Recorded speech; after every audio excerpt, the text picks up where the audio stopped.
Yeah. So, oh gosh, I made it. I said, you know what? I'm gonna come on. Don't worry. Oh yeah, I've got a few different things, subjects to talk about. Okay, hold on. Okay, what am I missing? I thought I was gonna hold on. Let me think. I thought it was anyway. It'll come to me. Anyways, so this one was a lot of, oh my gosh, because I had to be very meticulous. So this is what the whole quantum leaping conversation was about. Was about going back into the clairvoyant space and talking about the conversations at hand that I'm going to share with you.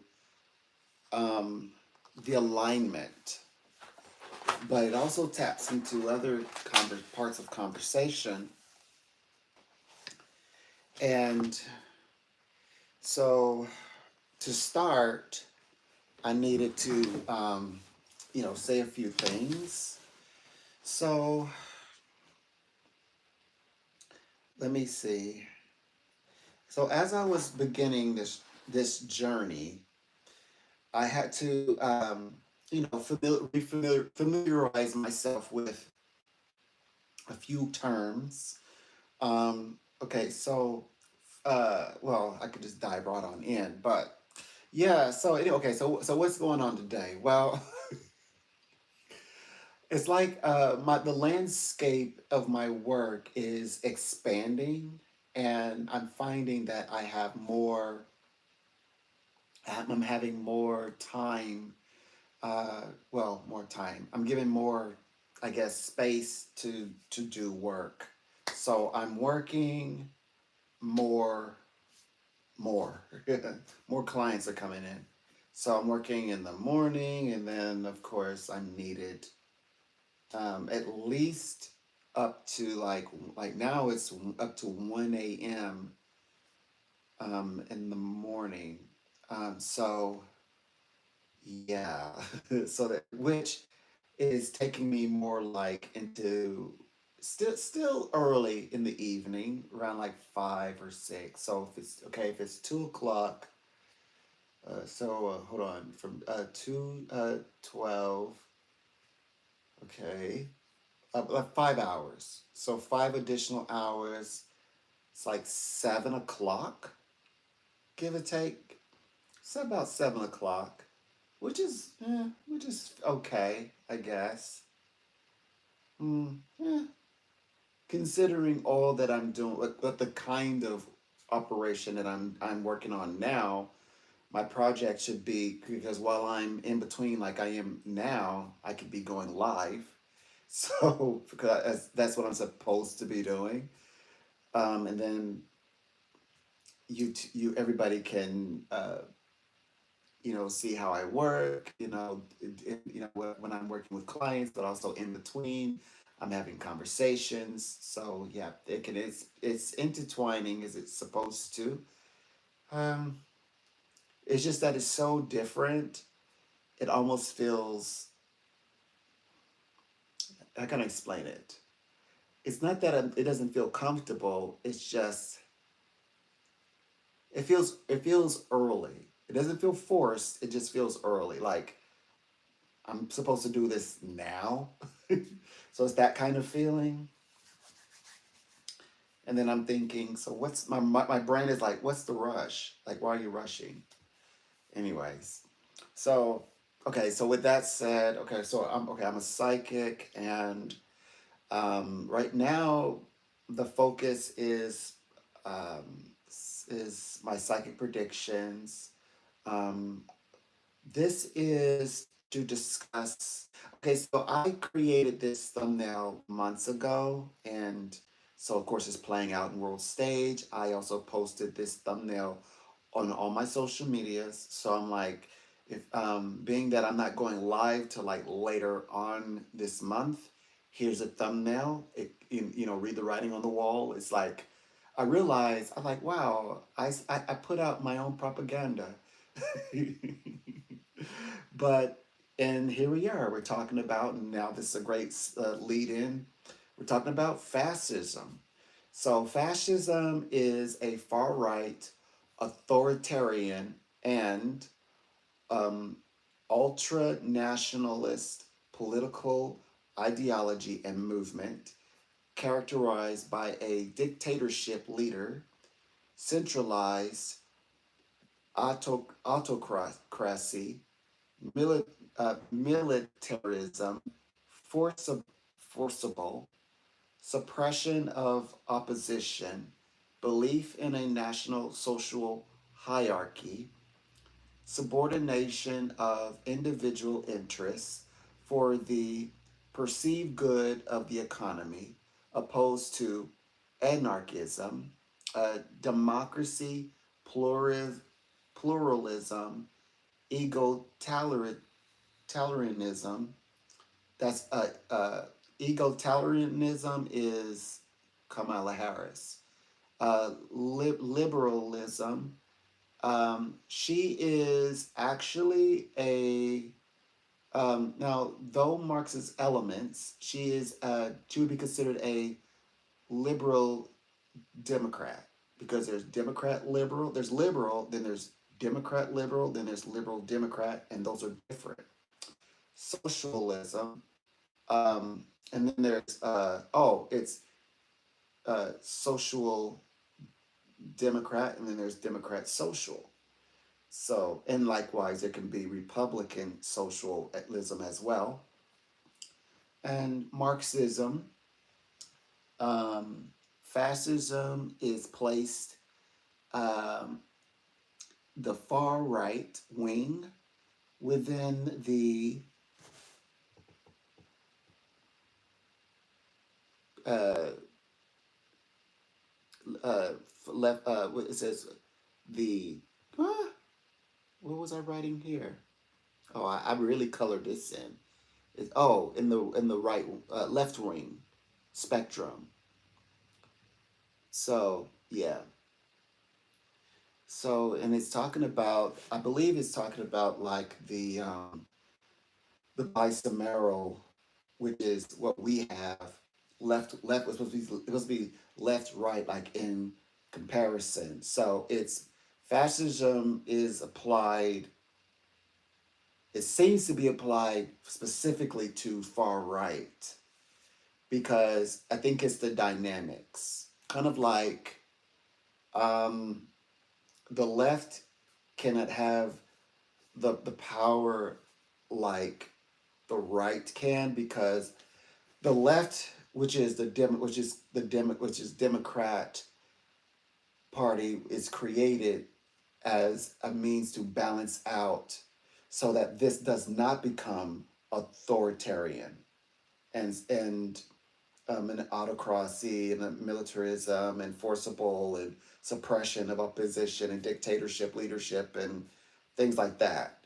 It's this Democrat part is the bicameral is supposed to checks and balances, of course, judiciary, legislative into this executive area. This system that is what makes up the two party is supposed to check this person so it dissolves them of the royalties, like the absolute authoritarian side that can be contributed to um, like uh, dictatorship like qualities and into people. And then there's electoral college to check people. Okay. So but my interest was like what is the appeal for fascism? Like what is the like so like what makes like okay, so if you have people here who are democratic, then you have people here who are um who are Republican, which referred to as the far right. So, but what makes people interested in this form of thought? Um, camaraderie is the word that popped up in my mind. It's the camaraderie. So the project created a real sense of camaraderie among those involved. So it's a similar word terms: friendship, comradeship, fellowship, companionship, brotherliness, sisterhood, brotherhood, etc. Closeness, affinity, togetherness, solidarity, sociability, team spirit, um, esprit de corps, um, good fellowship, mutual support. And notice, these are all ethical terms. These are ethical terms, save one thing. It doesn't allude to compassion. It alludes to empathy.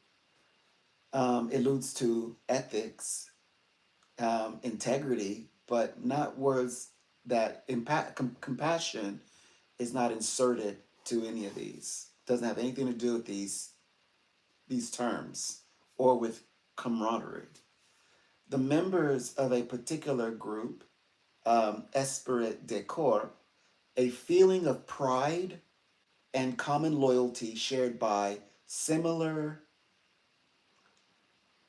um, he says, unanimity, unity, like mindedness, agreement, ethics, accord, empathy, harmony, um, a census, concord, concurrence, cooperation, cohesion, team spirit, camaraderie with an IE, spelled either way, singleness of purpose, community of interest, mutual support.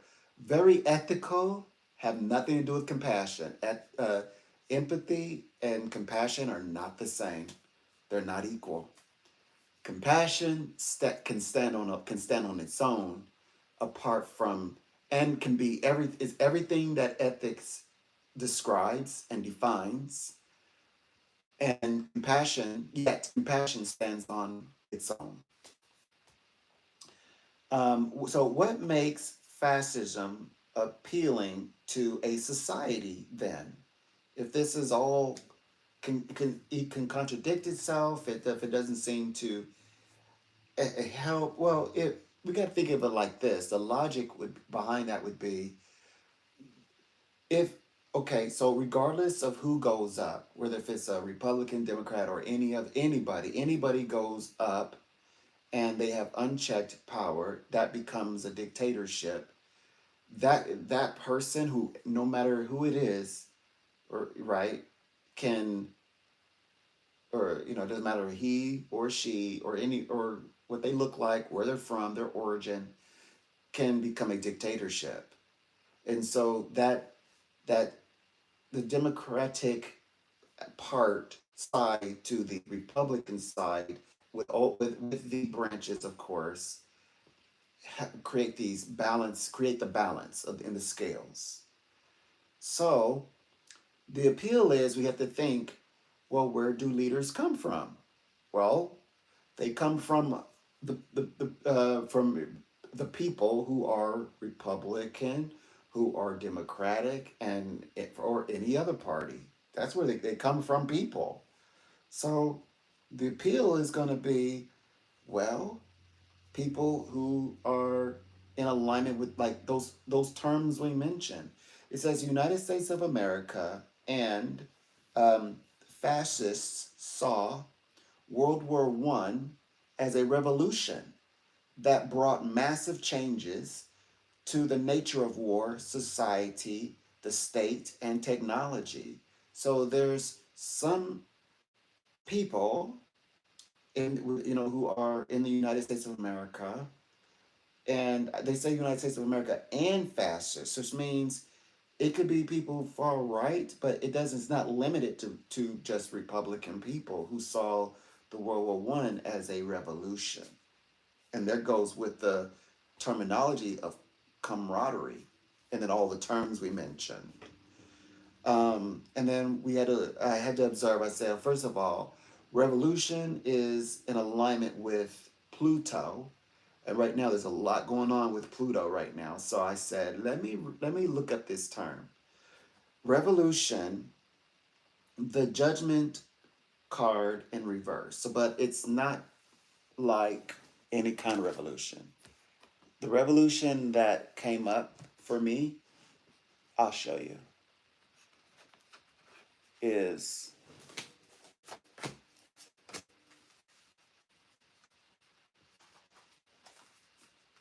this one. Hold on. It's this card, but in reverse. So this is the revolution and fascism. And yeah, it's upside down. So so it's called this would be called counter revolution. So there are revolutions that happen, but we're witnessing a counter revolution. So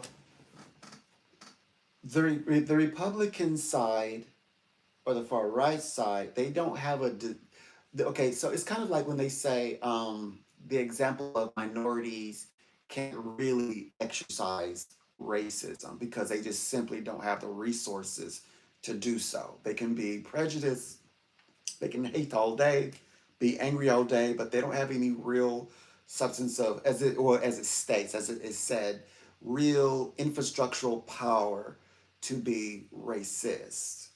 And so now with that analogy, this is not about anything like that, but on the analogy of that, we match that to Republican and Democrat, that the Democrats really don't have the historical infrastructures in place to really step into, like, fully commit themselves to fascism. As Republican more have that. Um, so that means that any revolutions that happen would come from the people who wear the label of democracy, who stand for democracy and defend it, as Kamala Harris, as long, well, as Washington says, to fight for it, Kamala Harris says, as long as we keep it. So, of course, and to protect the republic would be the authority, the power, the executive space. So the ones who have the responsibility for countering the revolution is going to come from the republic, the Republican, the far right side. So that's, I would imagine if you have minority people presenting a revolution, then there's going to be a counter revolution. That's nature, right? Balance. So whoever the dominating ethnicity or group is going to have they're going to practice a counter revolution as opposed to a revolution. So it's always something like this. It's revolution, then trying to tilt it, countering the revolution. Checks and balances keep the balance, keep everything centered so that it doesn't overpower. No one overpowers the other. This doesn't become a mob. This doesn't become a dictatorship. And if electoral college is like, let's scan this, no mob rule, okay. Then the people scan this, okay, no dictatorship, okay. And then hopefully it keeps in balance. Okay. But ultimately it's supposed to go, but remember, people are not above perfection. So this, everything is for a reason. Um, it says to turn around. Okay. Counter revolution means to turn around in Latin, um, revolutio, revolutio, is a rapid fundamental transformation, Pluto, of a society's class, state, ethic, empathy, to turn around in uh, or religious structures. It says the path number for this is 4. That's a number for infrastructure. Like Four of Pentacles, the Four of Swords, Four of Wands, the Chalice, etc. Okay, 1 second.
So,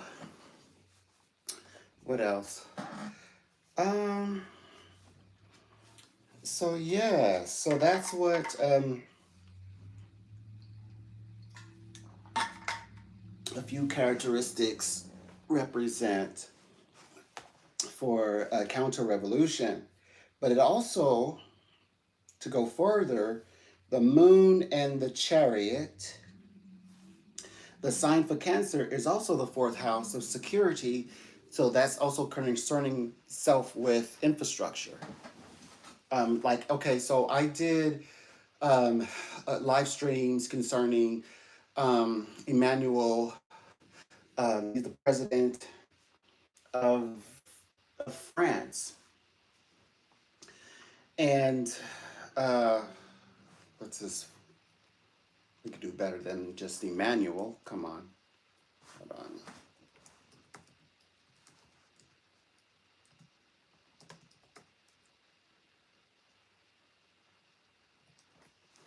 So, okay, Macron. So, Emmanuel Macron.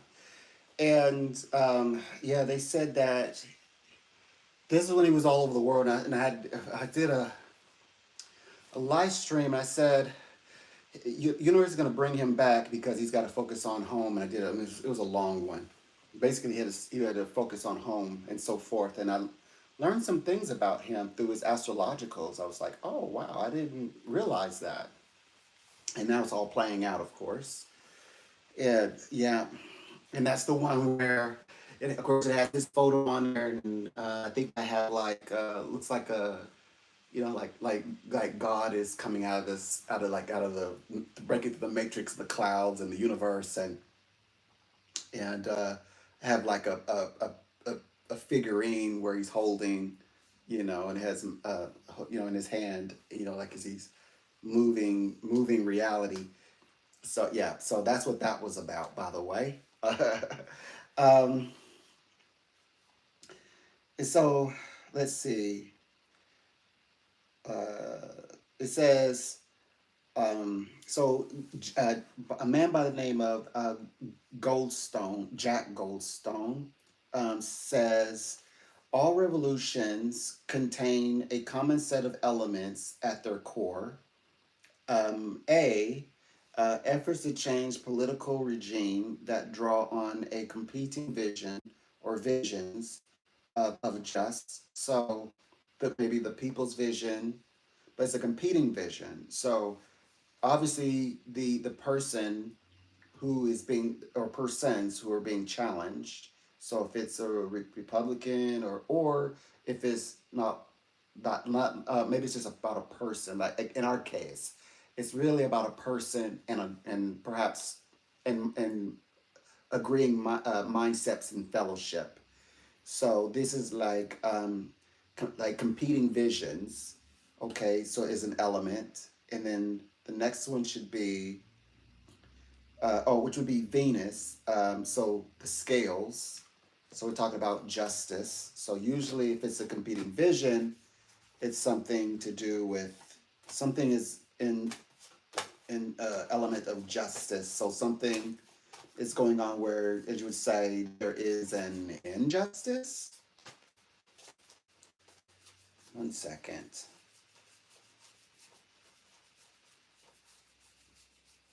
I'm looking for the scales. So this one is being thwarted. So justice. And so it have the element of countering visions, and then it also it says Jupiter of which is the wheel of fortune is involved in this as well, which is going to represent the order in the order in the universe. So order or order of things. Oh, there it is. And so this represents the order of the universe. So it could be universal order. Of course, it's completely subjective, depends on where in the world you're at, that any of this matters because ethics will change, compassion doesn't. Hmm. So empathy changes. If ethics change, empathy change. Compassion does not change. Uh, B. So the second one is a notable degree of informal or formal mass mobilization, right? So that's what a revolutionary is. And now this third one is would be for us, it would be like the Democratic Party, and for now. And so the Electoral College makes sure that these mobilizations does not become like a mob rural society. I'm pretty sure. I mean, I'm just going straight to it. To the not that it's like, well, so that the people don't lose sight of the vision of democracy and lose themselves within themselves. And there's this extra protection, so to speak. The third one is efforts to force change through non-institutional actions. That one, that's the mob rule idea. So to mobilize, whether informal or formal, and then the efforts to force change through non-institutional actions, hence electoral college. The goal should be um, right action. Okay, that's a little bit of Bhagavad Gita that Krishna would say. The goal should be right action, regardless if you're here at the executive place or if you're democratic or like the people. It would be the goal is right action, and there are people who seek to do right action, such as okay, so the right actions can be a mass demonstrations, protests, strikes, um, but this one does include or violence. So that means the right actions can definitely represent like the result for the mobilization. Of course, again, having all the proper checks and balances, including electoral college. So each layer, so you have the Republic, then you got the Democrat balancing, which is, or you have the executive, a person, we'll say a person, one in the executive space, and then of course like-minded minds. Then you've got people, the society, in the democracy, also side by side, Republican, so of like-minded, different minds, and different sub other groups as well, and who are more minority.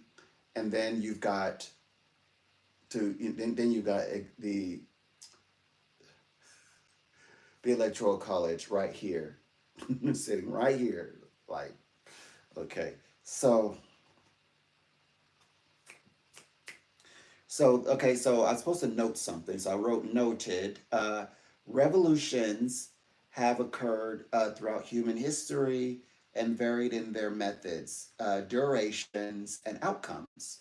Oh yeah, so I bet some we know for a fact that some counter revolutions have actually excelled over revolutions, for whether good or bad, or bad or good, however you want to say that. For us, it might be good. For others, it's bad, and it'll stay that way for a very long time. And it's regardless of our viewpoint, with because we've updated our consciousness and technology. I mean, there's like we can like observe to see if there's humanitarian crisis, but pretty much, like they said, there are certain countries, certain politicians that said they've gone into where, how do they discover how free a country is or how democratic a country is based on how well they receive their mail.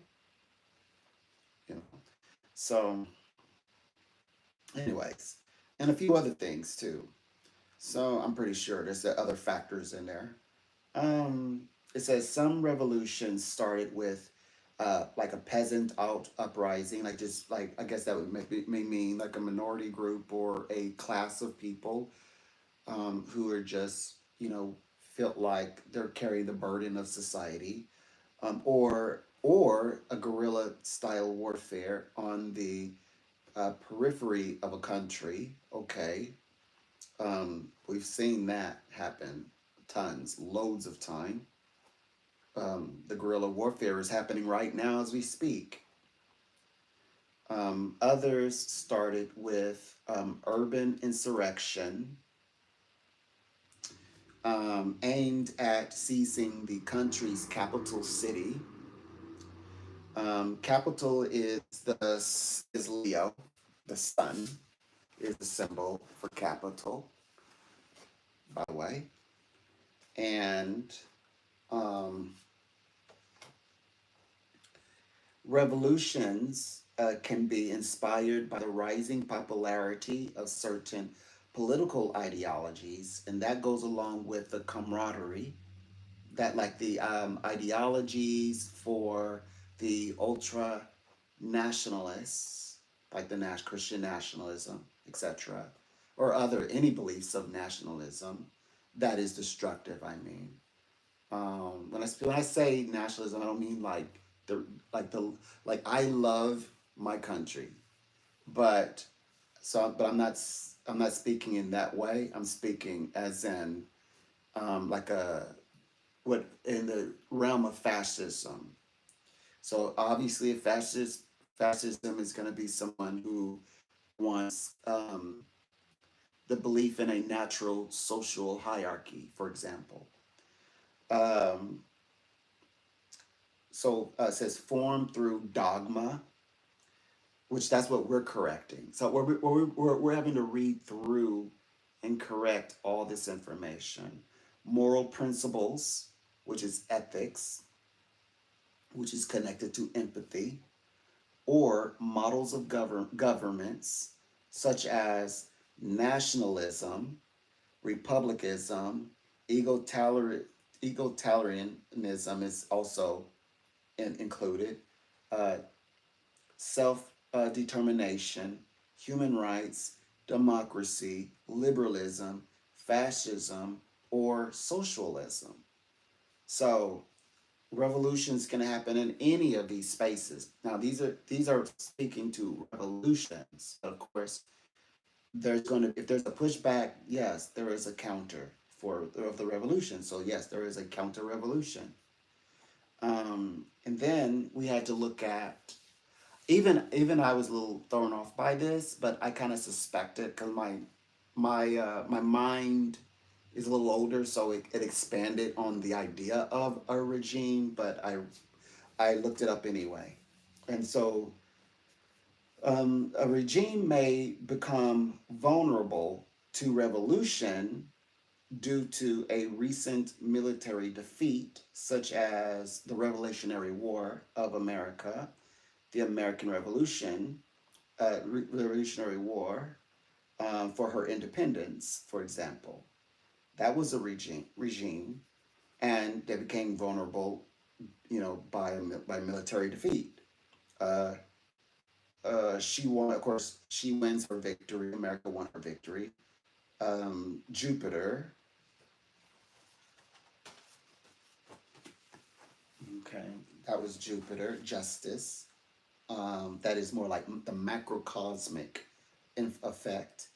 The Civil War by way the martyr, President Abraham Lincoln and his wife Mary Todd Lincoln.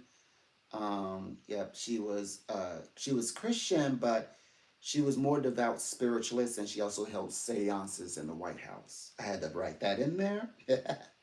Little fun fact: the American Revolution, 1765 through 1783, under the first president and founder, General, okay, of the United States of America, um, the Thanksgiving Proclamation in 1789. That was for it was like it was like on the like October 26th, but it was like he put it out there like October 3rd, and it was to create a covenant between Christians and Jewish people. who were coming in from Portuguese and Spain. So a covenant was forged. So it's the covenant is between America and from the very start, from the very first president in the American Revolutionary era and the Jewish people. So, um, God is so interesting. People say United States is not written in the Bible, but it's like America is also acting as a bit of a check and balance for Israel.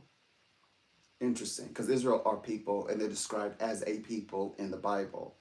They are they are the rod in which the law of the or the word or the instruction booklet is measured, but they are a people, and they are a people who need observance, and the Bible is clear on that. And America does that. She does that just fine. Like they said, look, defend yourself. Don't lay down. Don't be a punk. But the Gaza thing, yeah, that's a little much. Don't do that.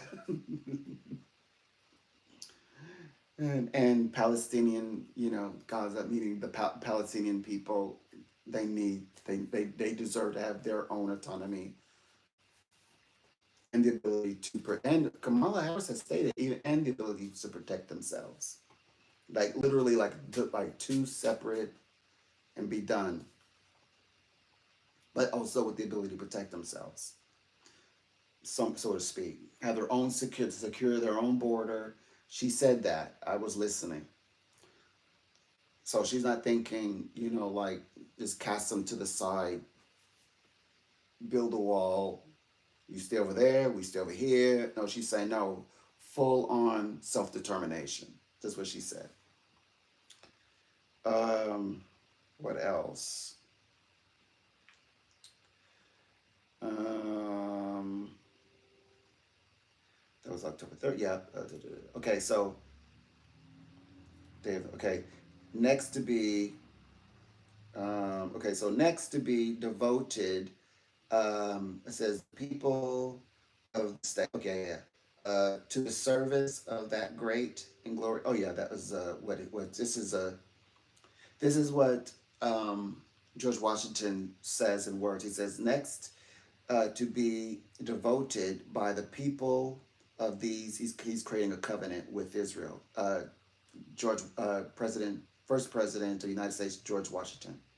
Next to be devoted by the people of these states to the service of that great and glorious day, who is the benefit author of all the good, and that is, or that will be.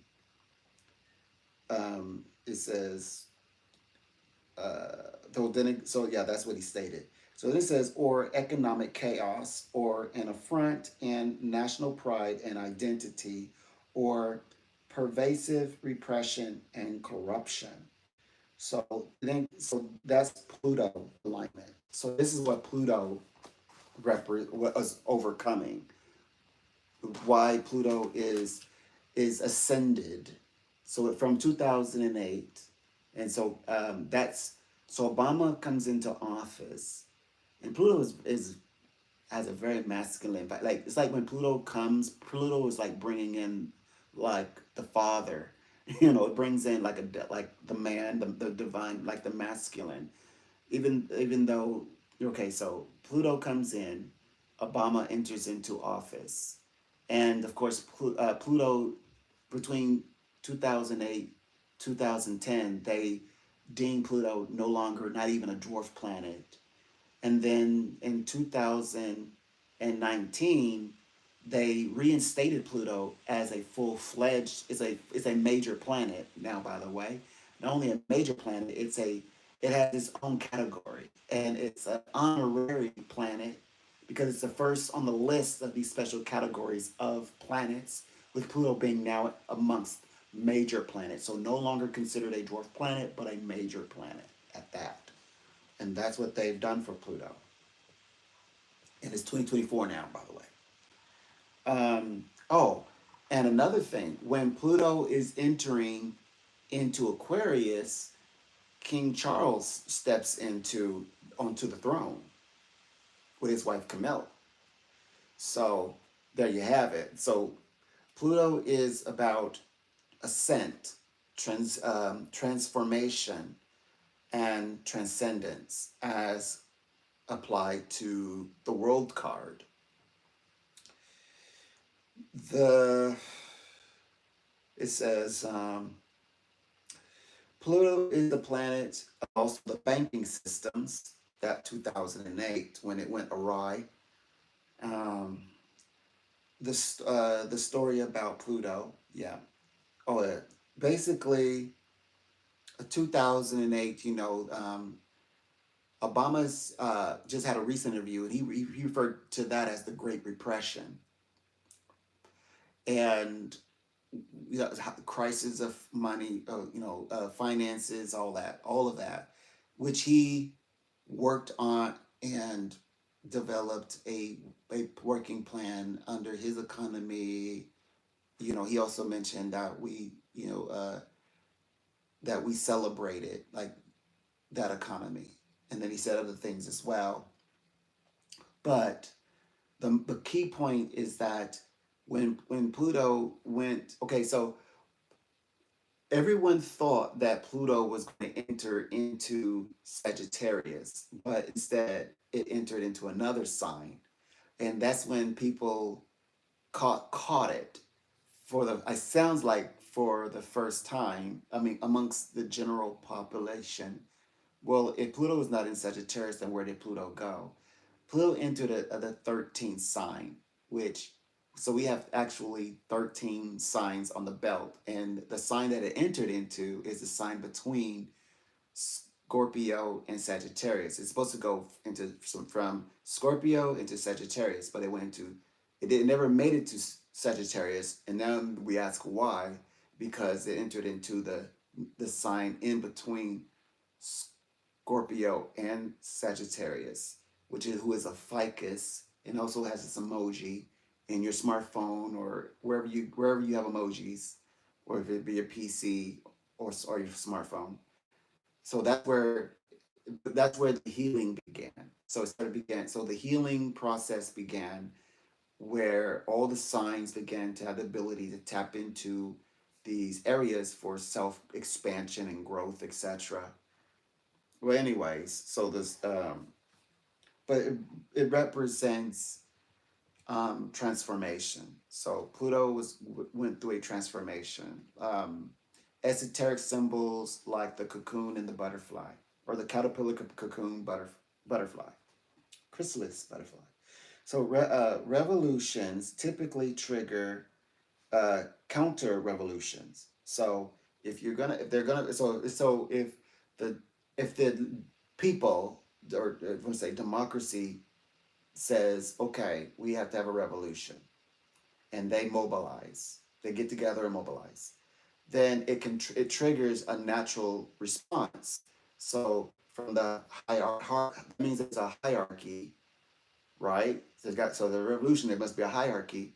So that hierarchy would, in this case, is going to be Republican. As that's what it is. And for the first time, yes, a absolute challenge for this hierarchical space, which I believe is held the in the sign that is very much about the capital. It represents capitals and capital cities. It's also regal. Represents prophecy, of course. That's Apollo. Um, you know, uh, Poetry. So things to be written down in history. Scribing, writing down in history. Yeah, they're competing for this space really for the like in a major way for the first time. I mean, they have throughout history have competed, but none like this ever before, where it outright is an outright confrontation, very direct confrontation. And I would say, I dare say, for the very first time. we could say, well, not for the first time because there's a world war, there's the civil war, but I mean, no, no, no, no. This is that did not. I mean, it opened doors, but that was not a direct challenge to in a hierarchical place. This one is. This one is a direct. It's like winner takes all on this one. We got portions. Um, we got you gain a lot, but we got portions through the Civil War and a major milestone at that. And I only have full praises, and that president is a martyr. But this one is very different. This one is literally winner takes it all. And for the first time, this one has an opportunity to be considered in hierarchical place. That means this hierarchical place that was is a majority vibration is subject to becoming minority vibration. That's what it means. That's where it's going. Um, so revolutions typically trigger counter revolutions which seek to halt revolutionary momentum. So right now, in order for there to even need to be of concern for a counter, that means that they feel that this rising, uh, Kamala Harris says, underdog is gaining momentum, and they're like, oh no no no, that's the problem.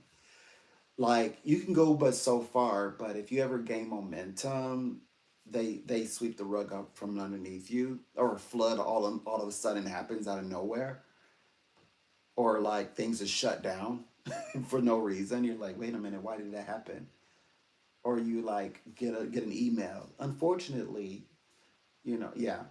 So I'm so happy because this vibration allows us to address that, which we have already begun feeling that vibration to seek our autonomy, independence, and many people are starting their own thing. Um, let's see, and then it says Pluto is yeah, we got that one. Okay, yeah, to halt revolutionary momentum. That's counter revolution, or to reverse the course of an ongoing revolution, transformation. Pluto, planet of transformation, revolution, which is power. Pluto, it represents, or Scorpio represents power through death, and then it's upgraded as and today it represents power and freedom. So the elevated definition from power through death, when you elevate Pluto's that phrase, it translates power and freedom, because it's freedom in death, because you leave everything behind, nothing you take with you. You're boundless and endless, and forever in memory. But when you elevate it, it's power and freedom. New Age Aquarius, high involutionary. So there's evolution and then there's involution. So high involutionary awareness, power, and freedom. So involution is the evolution on the inside means involution. So involution is one who is inwardly evolving, involving, evolving inwardly, involution. And Pluto is not going back. And Kamala Harris says we are not going back either. That's the great stage in the way that the performance is, through the cosmos. Um, Power and freedom. So, in politics, also spelled re, regime, is the form of government or set of rules, cultural, social norms, ethics, empathy, defined a set of moral principles, especially ones relating to or affirming and declaring a specified group, field, form of conduct. All that is ethic minus, remember, you have to subtract compassion, has nothing to do with compassion. So that's why empathy is only gonna it's only going to be as defined as wherever in the world or by the what group you're in and their ethic. The problem is understanding. So applied with empathy, compassion, which is understanding, the way where they assimilate is compassion, or in compassion and empathy is understanding and sympathy. To, as they say, to sympathize, to be a Donald Trump sympathizer, for example, or it could be a Kamala Harris sympathizer. So it is not loyal to anybody. Empathy is not loyal to anybody, but compassion is loyal to the one who produces the action of kindness. It says ethics also aligned with empathy defined a set of moral principles. Oh, okay. So empathy also aligns is in connection with compassion. The exception of kindness and actions for all inhabitants, fields of study, and regard for the environments.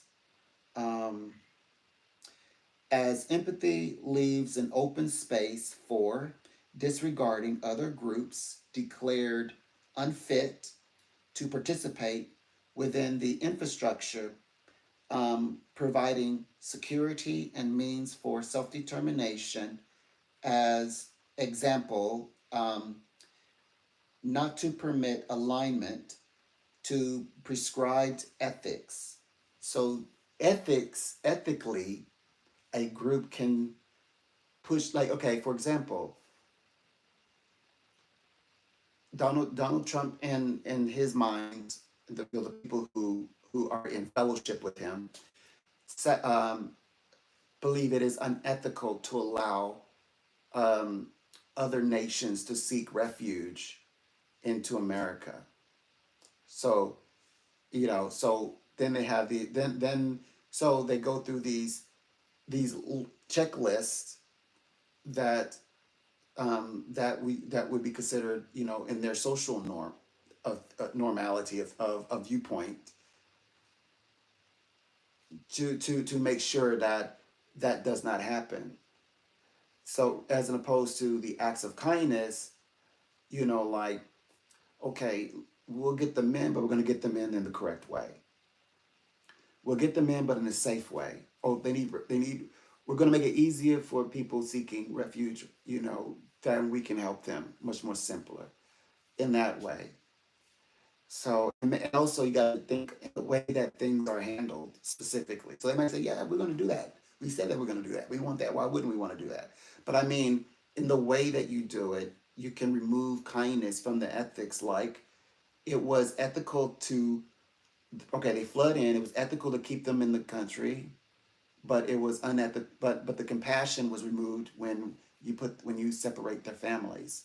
You see, ethics happened. Compassion wasn't present. Compassion was not present. And then it goes on and on and on and on and on. Okay, so now it says, therefore, it says that regulate the operation of a government or institution and its interactions with society. So that is ethic. Venus, oh yeah, which is also this justice. Venus, Libra, personality is assigned to it. Um, and then they told me to look at democratic and autocracy. It says the two broad categories of regimes are democratic and autocratic. Autocratic regimes can be further divided into types such as dictatorship, totalitarianism, absolutionist, monarchy, oligarch. So the other word is autocratic versus democratic. So it's not so much as so Republican would love to if they were going to transcend, their transcendence is going to be autocratic, which then fill in the blank is autocratic is dictatorship, totalitarianism, absolutionist, monarchy, oligarchy, meaning king, king. That's going for the king. You know, like move over Jesus Christ off that throne. I'm sitting in it. Type situation. Okay, look here, God. Let me tell you. You know that kind of thing. Um, it literally Jesus Christ is having to defend his throne in this season from Christians. Oh my gosh. Now, we metaphysical practitioners refer to him as the master metaphysician. So, you know, well, he's having to defend his robes. You know, he's going to defend his throne, his crown, his royal birthright from Christians. And anybody else, Christians but anyone with the idea that they are to, you know, it could be atheists, it could be anybody, it could be a believer, non-believer, anybody. It could be, you know, it doesn't have to be necessarily Satanists. You know, it could be there are outright Christians who are on the, you know, who are attempting this as well. So, which says a lot because like it's tapping into the beliefs. So this election is very personal because it's tapping into values, deeply held values and traditions. They're being challenged right now. Um, a key similarity across all regimes is the presence of rulers and formal and informal institutions. So that was interesting to learn. This is where my mediumship is coming in. So these are the gifts that I was tapped into: mediumship, automatic writing, claircognizance, transcendental metaphysics, channeling. Definitely, there's some channeling going on here. So, yeah, this is where it gets really psychic. Okay. Uh, Republic protected from. Okay, so our republic is dear to us because we need both. And Kamala Harris says it's important to have a two-party system. Absolutely, it just it's genius. Um, so the republic must be protected. I love what she said that she's going to bring in a Republican to into her cabinet. I talk about President Abraham Lincoln. He brought in Johnson, a Democrat from the South, to work with him, who would actually become his running mate, even though it proved deadly, but who becomes his, his vice VP, his VP. But at Lincoln's passing, Johnson steps in and becomes president. Of course, he was it's not so much that he is, what do you call it? I think he was the first president to be um, impeached. It's not the fact that it's you got to look at what was he impeached for. Okay, so President Abraham Lincoln signed the proclamation for enslaved Africans to be free, and then the reason why his vice president, Lincoln's vice president, was impeached when he upon taking the presidency on upon Lincoln's passing is because he he challenged um, the proclamation of the for president. In other words, to keep black people kept in slavery.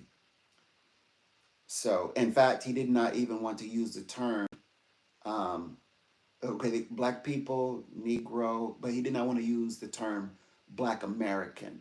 So you could be black, you could be Negro, but not you couldn't be both black and American. No, you couldn't. So that's where all the what they call the black codes come from. That's all. Okay. So anyway, we're getting off topic. Republic protected from autocracy parties. Okay, so so the republic must be protected. So okay, the Democrat purpose is, and also not just Democrat, but other all groups, all parties, but democratically must protect the republic from autocracy, from becoming an autocratic party or affiliations, etc. The republic declared George Washington, founder, first president, must be protected and meticulously kept away safely out of the hands of the autocratic subjects, persons seeking unchecked powers. They are Donald J. Trump is not playing around. He's not playing around. It says the republic came first. This is proof the republic would have had to come first. Um, to balance and add nuance and rational depths came second. Democratic Party. Democratic. Republic means a state in which supreme power is held by the people and their elected representatives, which has an elected or nominated president rather than a monarch, or autocratic, which is represented by. Now we're getting into some deep metaphysical things, which is represented by the towers. The tower. And let's see. The tower, and the problem is you've got the tower and you've got the emperor, but this can easily become autocrat. Okay, so they rise up, they're good, president, republic for you, and then they turn autocratic. But it's supposed to look more like this. The tower and the justice, the will of the higher will, and the will of democracy, the will of the people. So, like the will of the people and the republic. It says,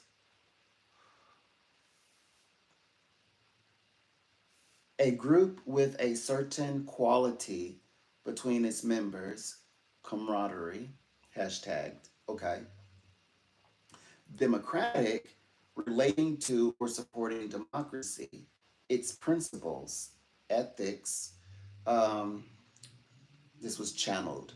Reasoning why Democratic Party is formed, favoring or characterized by social equity. That is a concern with social, meaning people equity, called egalitarianism. So egalitarianism is sometimes in a complex way added to socialism, but egalitarianism is found in democratic stance. So that's why they say, oh, that's more like socialism, but in actuality, it's egalitarianism is a part of democracy in itself. Um, republics. Oh, so it said, hold on. It says channeling the difference between the two definitions is equality between republic members and social, not socialism, equality between democratic or people in societies, their members. So you've got the republic who are not an autocratic, but it's to keep the equality, like a quality of or equality, quality, equality between democratic or people, which is represent democracy, favoring or characterized by social, not in this case, not socialism, but characterized by social equality, egalitarian, relating to the Democratic Party. Democrat define Democrat, an advocate or supporter of democracy, a member of the Democratic Party. Republican, advocate or supporter of a Republican government, republic, a member of the Republican Party. And not that Republicans cannot be tapped into egalitarianism, as there is a Republican president who was, like in the Roaring Twenties, and it was great, as explained. Um, let's see. Socialism and the reference Marxism. Here we go. Now get into some deeper things. So this is where Vice President Kamala Harris is put kind of under into the psychic crystal ball. Socialism and the reference Marxism used to describe Vice President Kamala Harris. First, it says, okay, Krishna.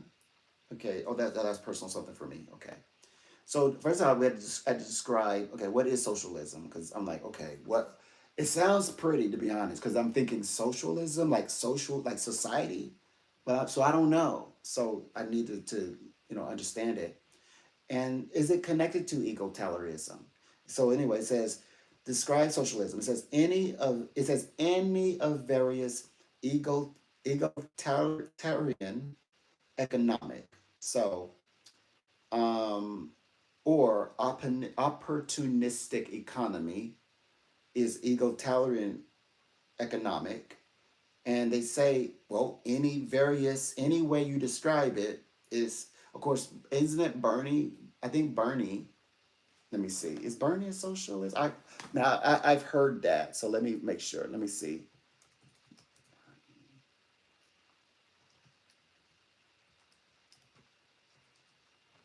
Sanders.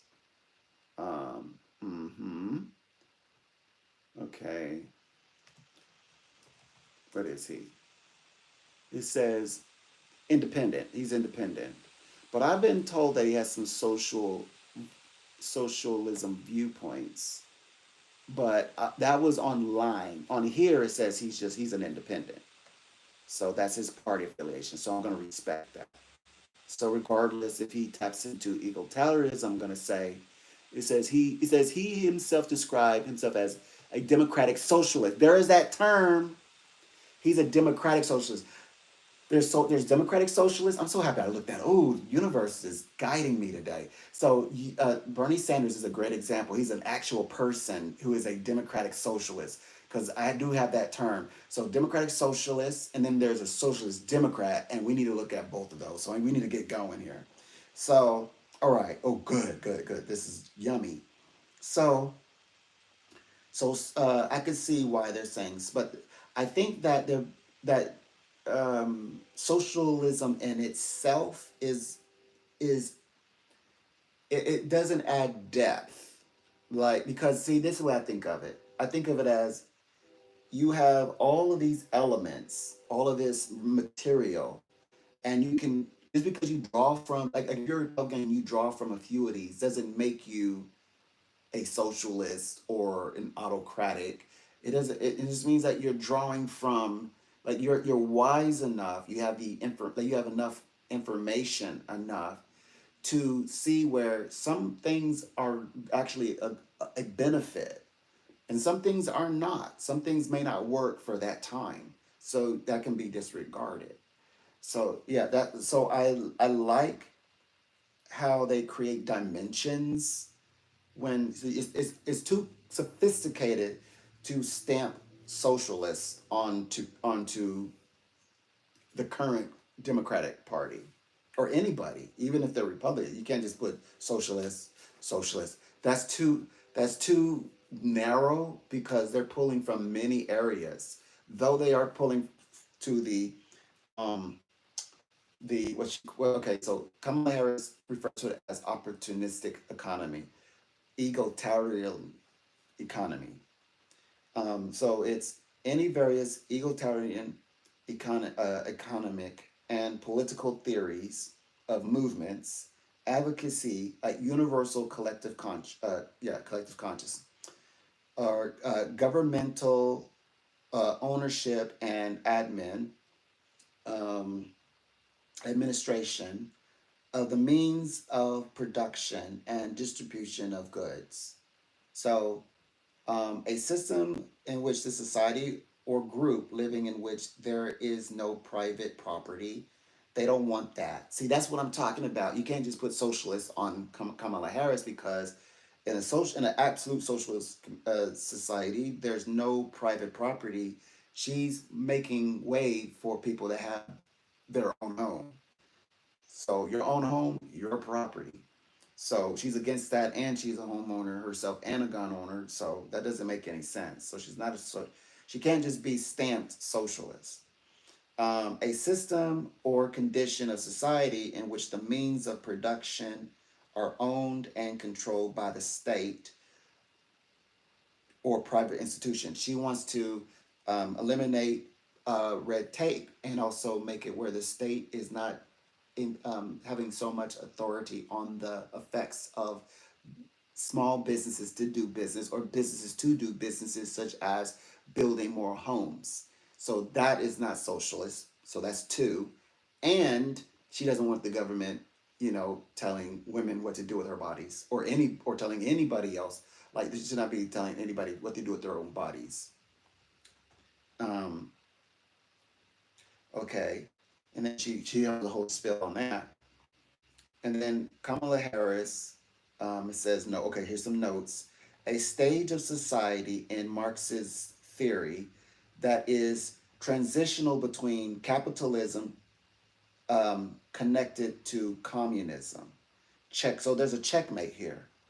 So the attractiveness when we think, even when I was very young and I was looking at Republican, Democrat. I always thought Republican means money, Democrat means work very hard. And it does. It does. I thought white collar, blue collar. That's what and naturally. And, like I was like, it was like in my DNA to think, imagine it like that. Well, guess what? Again, Kamala Harris is a capitalist. She describes herself as such. Except, so what does this mean? It means that we're looking at people with a very narrow lens. We're looking at these, what is a Republican, what is a Democrat with a very narrow lens. We're looking at, socialist, autocratic, communist. Because You can be a capitalist. Okay, Donald Trump, President Donald Trump, is a capitalist. Yes, he's a Republican, and he definitely may not be an egalitarian. He's not terrorist, egalitarian, but he is a capitalist, 1,000% a capitalist.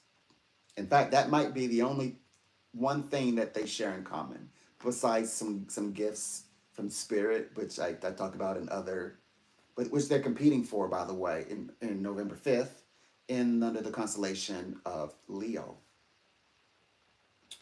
Yet and is distinguished by unequal distribution of goods and pay according to work due. So capitalists, that's Donald J. Trump, President Donald J. Trump, he he said, well, that I've heard that he has been opposed to raising minimum wage, for example. So what does it say here in describing Marxism's theory as socialism expands? That's more socialist. So going from capitalism, but making sure that no one else has, it says here, has distinguished by unequal distribution of goods and pay according to work done. That's a socialist system. That's socialist. It's well, it goes capitalism and then communism, but it's attached to socialism. And he said he believes that as socialism expands, it becomes that. It evolves into that. That's interesting because Kamala Harris is suggesting through her opportunities economics that that the minimum wage be raised and that people in these in work all jobs have the ability to live a life, to have a life, work hard, and they will, and grow, and also work and have a life. Interesting. Marx says also provided both a theory of society in which there would be a movement from feudalism through capitalism, okay, to socialism, and an analysis, okay. So he's analyzing this. He says from feudalism, then capitalism, communism, socialism. That's where he thinks it was going. I think it's a self-fulfilling prophecy, but I think, but like his prophecy, I think is being redirected. Like I think that it might be something that can be narrated into manifestation, but I believe it's being challenged. I mean, head on challenged because now it's like all or nothing. And if it were to happen, this would be the moment that it happens. This self-fulfilling prophecy will come to pass. There's no doubt. There's no question about it. Mercury, and this is Mercury in Virgo. It says, of the nature of class exploitation under capitalism. So through under capitalism, there's the nature of exploitation, which means that because you do not possess or have the resources, money, property, ownership, home ownership, then this puts you in a class to be exploited. And he says that's a part of, he describes that as part of the end result of capitalism moving into socialism. And Mercury and Venus is like the checks of balance. Now, this is from a person by the name of Lenin. So since the term socialism entered English around 1830, it is consistently refer to a system of social organization which the ownership of property and the distribution of income are subject to social rather than private social control.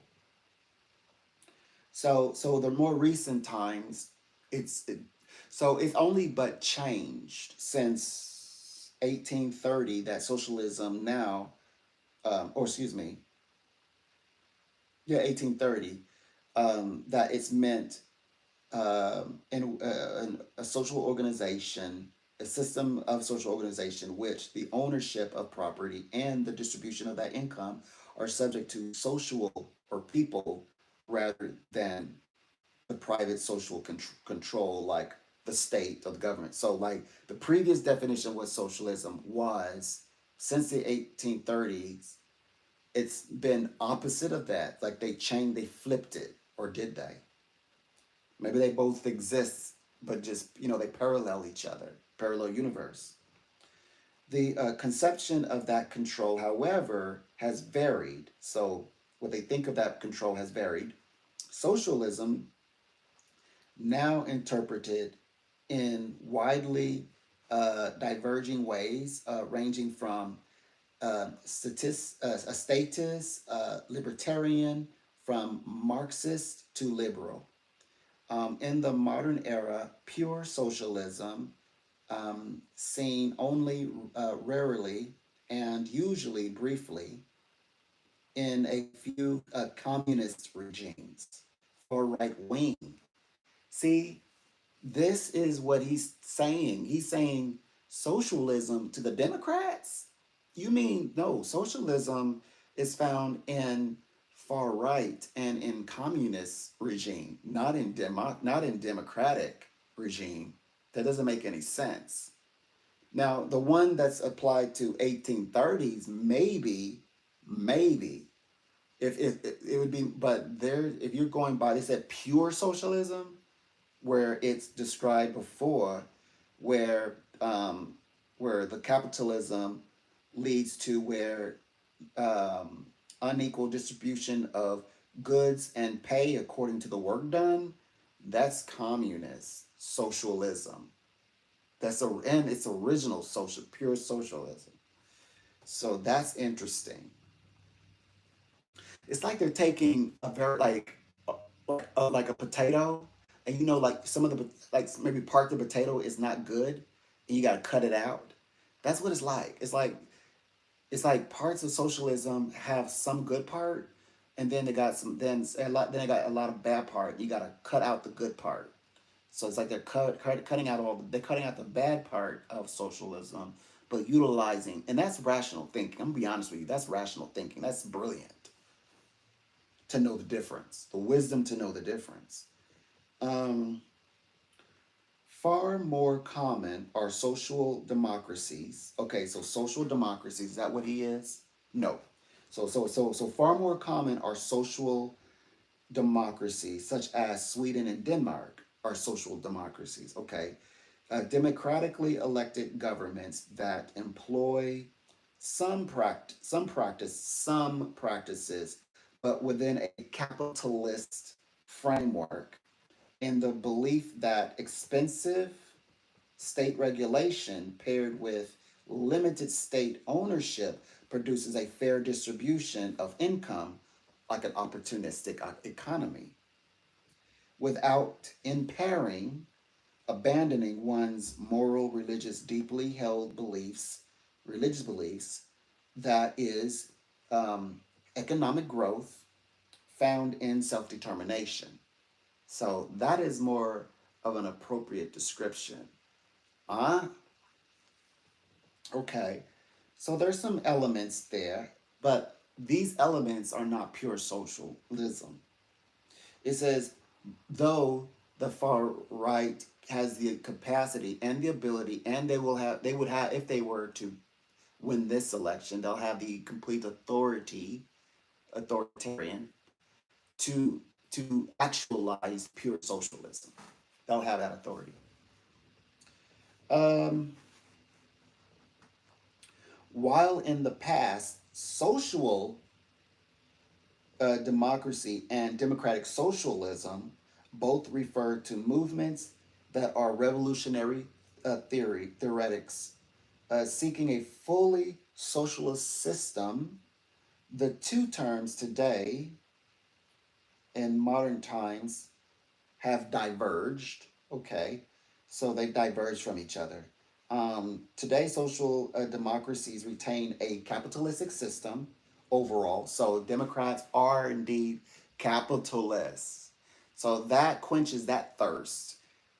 So not Republicans are not like just, oh, that's the money party. Yeah, no, Democrat. It says here, social. It says social democracies retain a capitalistic system.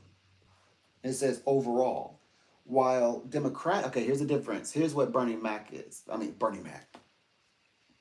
I was trying. I said, no, you don't. You're not going to say Bernie Mac. You know he's not Bernie Mac. Bernie Sanders. Bernie Sanders, who is he says he is a democratic socialist. And it says here, so while a democratic socialism rejects capitalism fully and seeks to establish a decentralized government, better known as the deep state. Yeah, it's not going to happen. Socialist economic, not going to happen. Um, of World War III, not going to happen. Red Scare, McCarthyism, ideology. We're working on that. We're working on that. We're working on stopping that. Now this is Kamala Harris said she'll take care of it November 5th. So yeah, Democratic Socialist is yeah, that's the questionable one. Socialist Democrat is more aligned with Kamala Harris, but she's vice president on the way to be president. And by the way, we know not to remember. We know not to look at people's party affiliations with a narrow scope, because he, a democratic socialist, though he is, can tap into the areas of the egalitarianism aspect of socialism. He very well could. So it's interchangeably. And maybe he is a socialist Democrat, but it's like, no, I'm a Democrat first and then a socialist second. Or it could be, he could have meant it like that, but the definitions here are very, are coming from the one who spun out the theory. He named it. So I'm going by the this prophecy. But I think he's going to also go through his own transformation, and it'll flip and he'll be a socialist Democrat. And that's okay. So in other words, people first for their democracy. It can mean that. People in their democracy. That's what, when I say social, I don't mean pure like social. Social is not, I marked it in here. It doesn't mean socialism. It means people, and then socialism is the system. It was that pure socialism is communist, so we're not talking about that. We're talking about what they call it, the egalitarianism, economic, opportunistic, uh, though capitalist opportunistic economy. So, with that said, fascists characterized President Donald J. Trump, communism.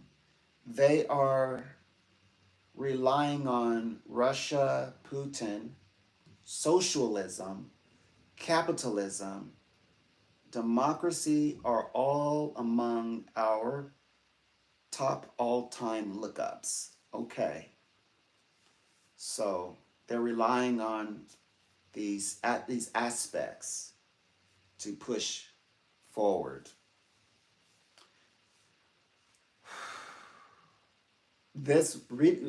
Doing this research, my claircognizant ability, it was too much. It was so much.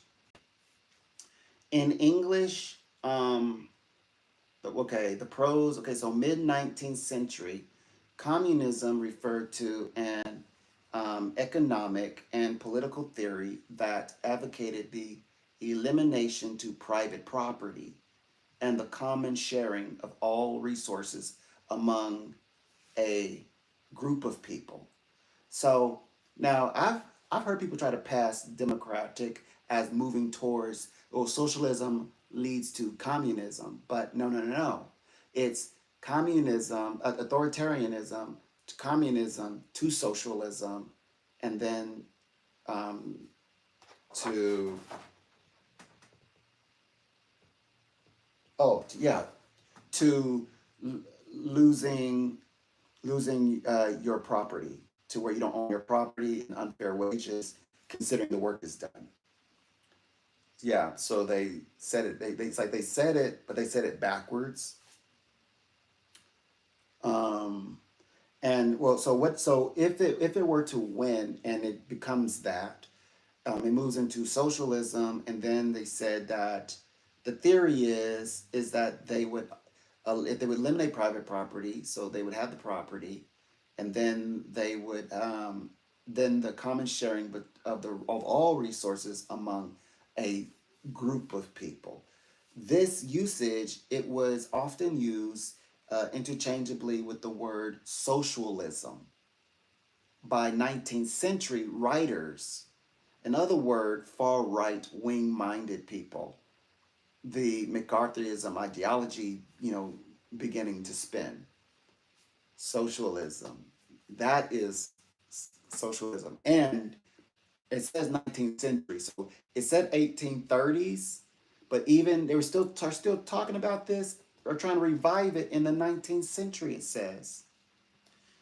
The socialism term definition before 1830s, before they said no, socialism actually is, like a egalitarianism, or where opportunistic economy. So so what is the difference between communism and socialism? A democracy, um, poli- uh, political and economic ideologies, origin in, okay, so Karl Marx's theory of revolutionary socialism, which advocates a proletariat overthrow of capitalist structures within a society, societal and um, communal ownership, communal ownership, and government of the means of production. So, in other words, the government will have control over the property, over the production, means of production, over everything, even over the way that you're paid or not paid. As uh, we don't want we don't want minimum wage. No, don't raise the minimum wage. Give the ability for businesses not to have to be subject to raising wages. Things like that. And the eventual establishment of a classless society. So it leads to a classless society. So when they said class based, you cannot grow or ever advance yourself. So you have no class, no recognition, and this can all be done with, as you say, integrity and empathy. But it clearly is not compassionate. But it's not without ethic. It says the most well-known expression of Marxist theory is in the 20th century, um, Bolshevism, okay, of the USSR, current day Russia, in which the state, through the single authoritarian party, controlled a society's economic and social activities with the goal of realizing, that is Neptune, Marxist theories. So I pinpoint that if they were to realize this, it's kind of like with their self-fulfilling prophecy or what they're narrating to become the reality. They become to the reality. That's assigned to Neptune. That means all the dogma, everything that has ever been stated that you've always cringed at and felt like this book is not right. This book is not sacred or holy. But you know, but the difference is this book is. This is the way. This is the better path. Yeah, this gets actually manifested. They have the ability to manifest if they choose to keep it. Um, Associated with delusion, illusion, Maya, socialism at the same time. Most often used in the okay, so in the modern English is referred to a system or a social governance which private property and the distribution of income are subject to the control of the government, which that's what Kamala Harris is also undoing. She's undoing like call it what they call it, removing moving red tape and things like that, blocks and things like that, making helping where things can happen faster and get things going, like get to work. So she's working on that. So and by the way, here she comes. Says Kamala Harris, Vice President.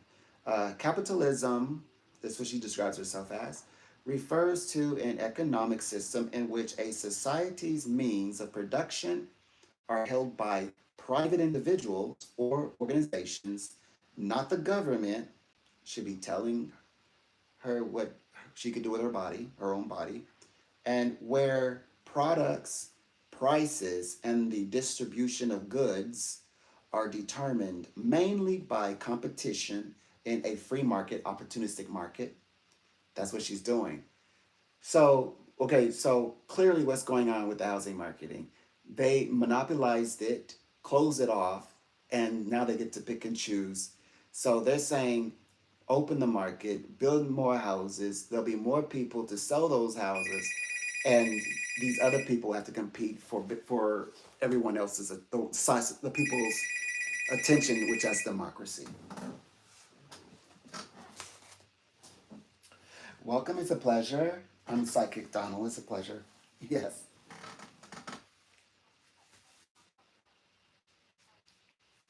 Hmm. Okay. Thank you.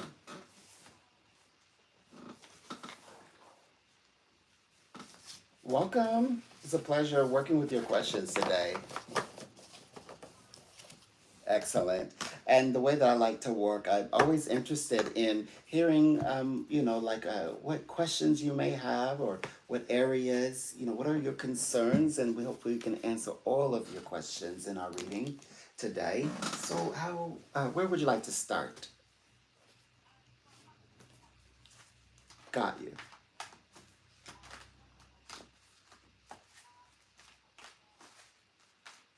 Mm-hmm.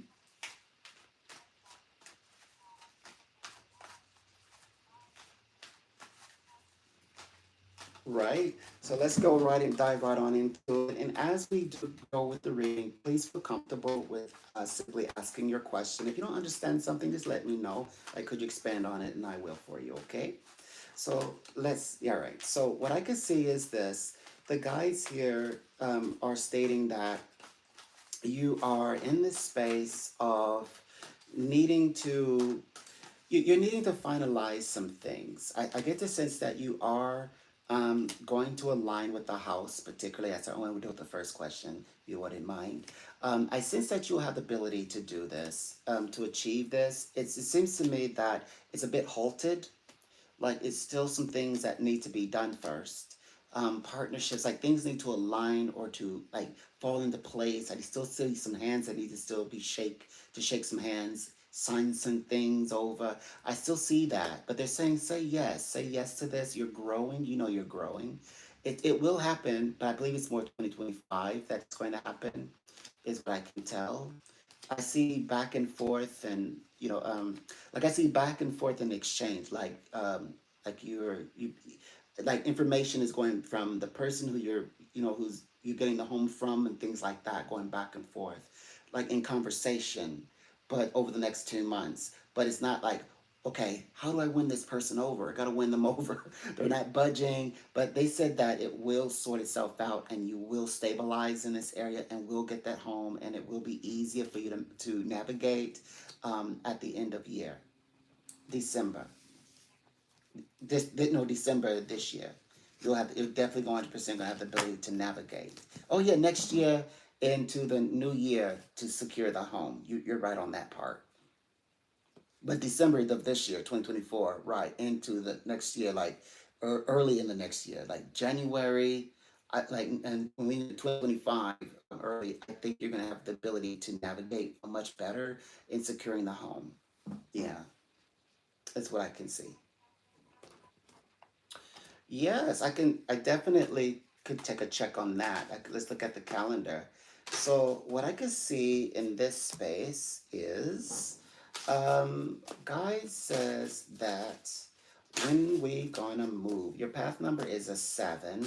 So definitely I'm seeing the first half of the year. My gosh.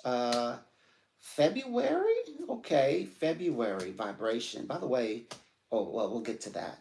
Okay, so I'm seeing February. I'm also seeing good fortune around you. I'm seeing the home, and they're saying like within the first 6 months, but I want to say first 2 months. I see first 2 months. I see over the course of 4 months total, you're going to be ready to make this move, is what I can see. But I'm seeing February standing out, like when they say, okay, we'll do it. Then I see the move happening. Hmm. So now there's other piece that I'm sensing is like I saw your partnership, and this like I'm seeing a man that's coming through who says he wants to be a part of your journey, and he also is very much a part of the move. Like he's with you, and he's with you in 2025, and he's with you as a companion. I also noticed that, and they said that it was through him. He said, life is good, or like things are working out. A psychic, he let me know that you're having good fortune. So good fortune, he experiences good fortune, your good fortune along with you, your journey. That's letting me think you two are together. That's my conclusion on that. That I get the sense that he and you are going to be together. And what's actually been finalized, like why so long, like with the it's money. Money is coming into place, is what they said. Money and organization, organizing a bit. Yeah, all of that is coming into place this time around. Like you say my home, my money, like my security. That it's all that is coming into place over the next like 3 months. So that's why it's happening the way it's happening. But he let me know that in the midst of all of this, he's with you and there is a partnership there. There's a companionship there. I think it's one of love. I think it's based on the heart as well, is what I could tell. Hmm. So when you ask something in the future going on, I'm going to say 1,000% there is. He's going to be more like the person you're going to be with long term. Is to your question.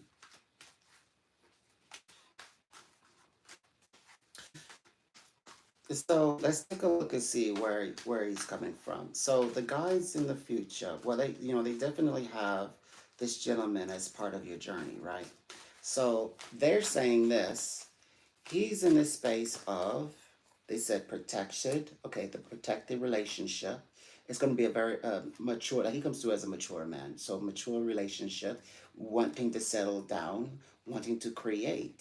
He's had a relationship, he's done with it.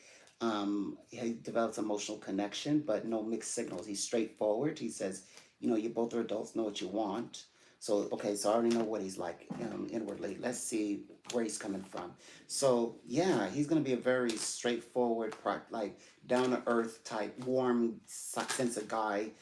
Have done that, been there. It's like he's not playing games. He's like, he's looking to settle down. Are you interested in settling down? But there is a connection, a genuine connection or attraction for each other. And this guy seems to me that he's coming from, I see it's a social space. He ends up meeting you in a social space. Didn't even know if he should approach you or not. I see this very thick hair, by the way, very thick hair, and round, a bit of a round face. And he says, "I, I didn't." Like he says, he didn't know what to even say. Like he at first he was like, maybe you got a lot going on, but then he does. He steps out and approaches you. And now they also says something else here. I don't. This something is happening where there is a detachment. There's a breaking away of maybe of something. Someone is breaking up or breaking away from somebody. But it's a lot. It's this is part of the process in which how he and you get together. Mm-hmm. Because it's like you're letting go the past. Well, I think that this is you letting go of the, like saying your goodbyes to the persons of the past or the people, the men that you know already, as this new guy enters into your life in the future. So I think that you have still yet to meet this the gentleman that's coming through, being channeled through the reading.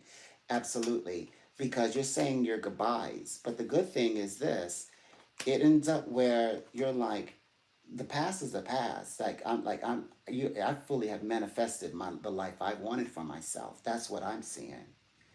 That's what's going on here when he and you meet. Okay, so let's take a look and see. So we'll look at what area of life what's his career. The guy's here, but they want you to know this. He is a soulmate.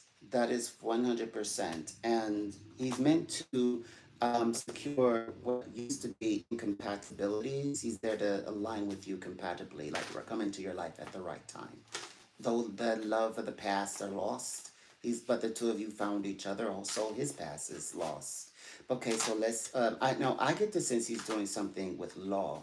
There's something that he favors in terms of like law, the elements of law, like working with or coming from that space of like having clients and things of that nature. He may even have something to do with like pushing policies through.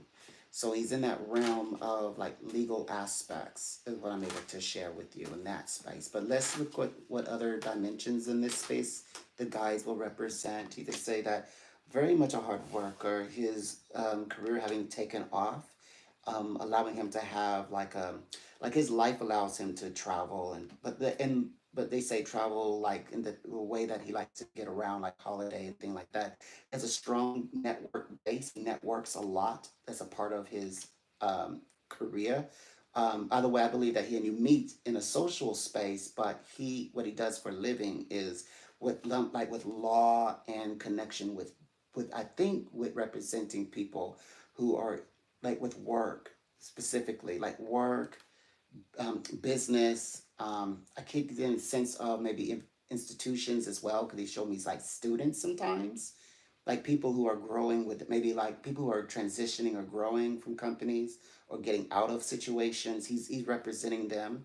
The guys say that it's a bit of a surprise.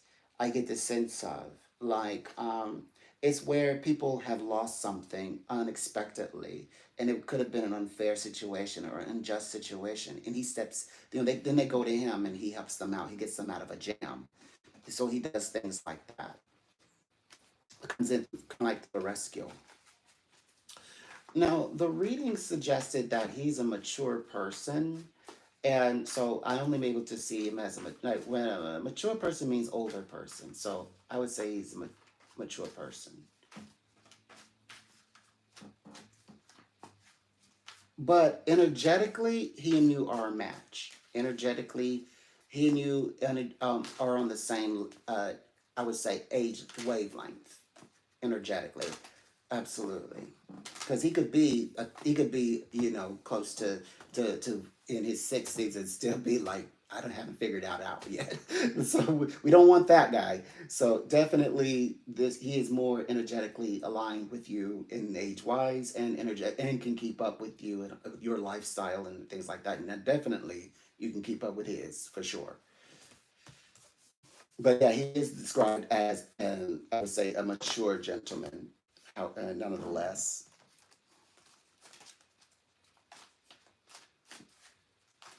So that's how he and you connect, and I think that as you he and you progress forward, I want to let you know that all of 2025 does represent falling in love and like having met someone new and fresh, and these relationships do signify long term. As they, of course, all 25 represent that experience of becoming a companion and considering your lives with each other, even beyond that year, is what I want to say.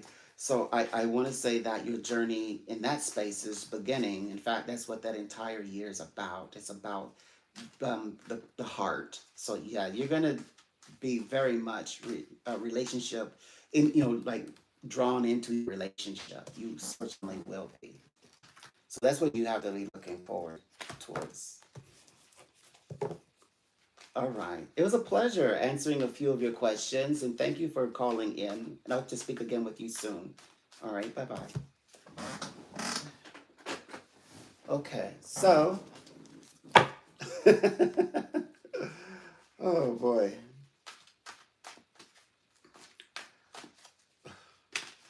Okay, let me shake that off. Okay. So I got to do a little bit of reset. Whoops. Mhm. He's like, yeah, that's him. Like, thank you. I never stop to say thank you. That's right. Okay, that validates. I just keep going. Like, thank you, but I got to keep going. And I don't like to keep people on the phone. I'm even like at this experience, they'll let me. Like when you're right, you're right, right? So they're like, you got keep. Hey, if you got more to tell me, tell me. So I don't like. I mean, I know I could, but I don't know. I haven't got to that place where, because in my heart, I'm like, I don't need to keep people on any longer than it takes for me to answer their questions. So I'm not like trying to. Yeah, I'm right, and that's why they're like, yeah, keep going if you want to keep going. Like tell me, is that all you want? Is there more you want to sell me?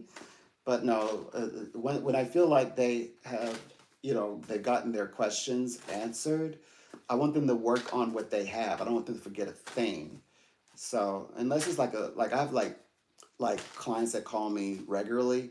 With them, I will. I'll stay on with them as long as they need me, right? And I won't let them go. But like somebody who's like new, I'm like, I want them to like experience everything I said and call me back. So that's why I do that like that. Yeah. But yeah, I can tell that my readings have matured because now it used to be, I mean, I'm right, but it was a lot of tension there. But now it's like, oh, like that was amazing. That's like the best reading. Like I feel better. Like anything else you have to tell me. Like I'm here, and they would let me keep talking if I want to. So, which I mean, it feels kind of good. Okay, but anyway, and part of my brain might be saying, I want to get back to my life, but I'm human too. So, where was I? I was saying that.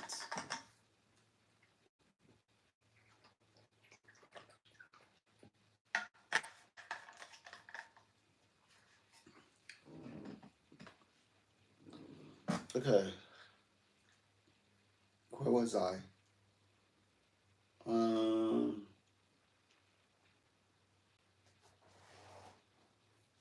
we were okay. Yeah, we were looking at this. Hold on. Okay. Oh yeah, we're reading about Vice President Kamala Harris.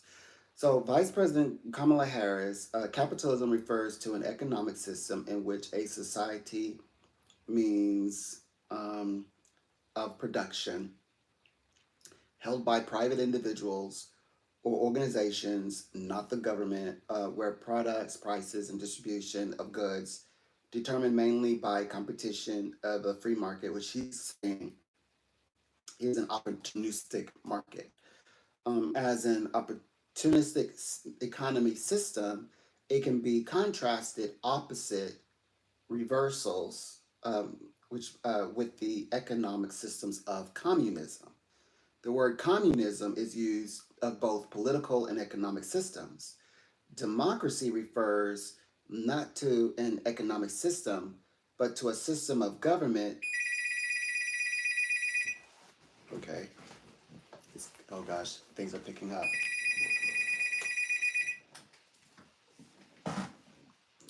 Welcome, it's a pleasure. I'm Psychic Donald.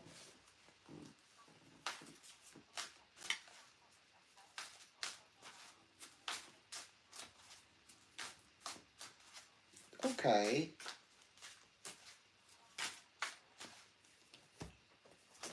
welcome, it's a pleasure. It's Psychic Donald.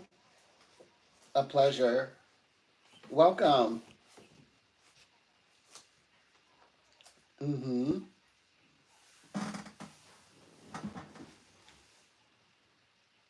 Mm-hmm.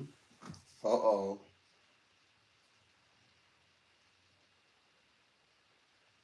Mm-hmm. Figured that it would. We figured that he was not going to be able to let this one go. Oh my goodness. Okay. Well, let's take a look. Well, I already know that he's going to be very dry. You know, he may even have like strong Saturn, like these elements, like sarcasm. Like he's going to be absolutely rude, vicious in every way, like unfair and just petty, absolute petty, like just dry and petty, not funny at all. You know, not original. I mean, anything you could say that is horrific and rude, he certainly will. You know, no kindness there in his eyes. Very, very, you know, like just decline, very much in decline. You know, in the moody, even like right, like this guy is not favorable at all. That's as they described him to be, and it's kind of like, and this is a little bit more descriptive than the last, but this is like the extent of like this is what he is. So we have to see him for what he for who he is, and so now they say inwardly that um, it says, oh yeah, he's gonna be extremely petty. So we got to times that times 3 or 10 or something, because he's like you, like he's trying to get even. He's trying to get his licks back. That's what. That's all that this is about pettiness. He wants to get his and he is very, like he's broody, calculating. So that means he'll wait this out for a week and then try a different approach. So he's not gonna give in. He's not gonna give up. I mean, it's expected, and he's expecting that. Oh, you two are gonna have this ultimate confrontation. He's gonna keep trying to get a rise out of you. He's trying to get you pulled into a what do you call it, like a text chat or box war type, like back and forth, like you're typing something, he types something, you type something, he types something, he's trying to one up you, you're up one upping him. He's trying to get you into that, and of course we know beforehand information, we shouldn't fall for it because that's his intentions, and he's acting out of the intentions to be destructive, which means I don't care about your time. I'm trying to get you to waste your time. You're going to be dealing with me because you shouldn't have done this. I'm being petty, and like he's like you're like he is being very.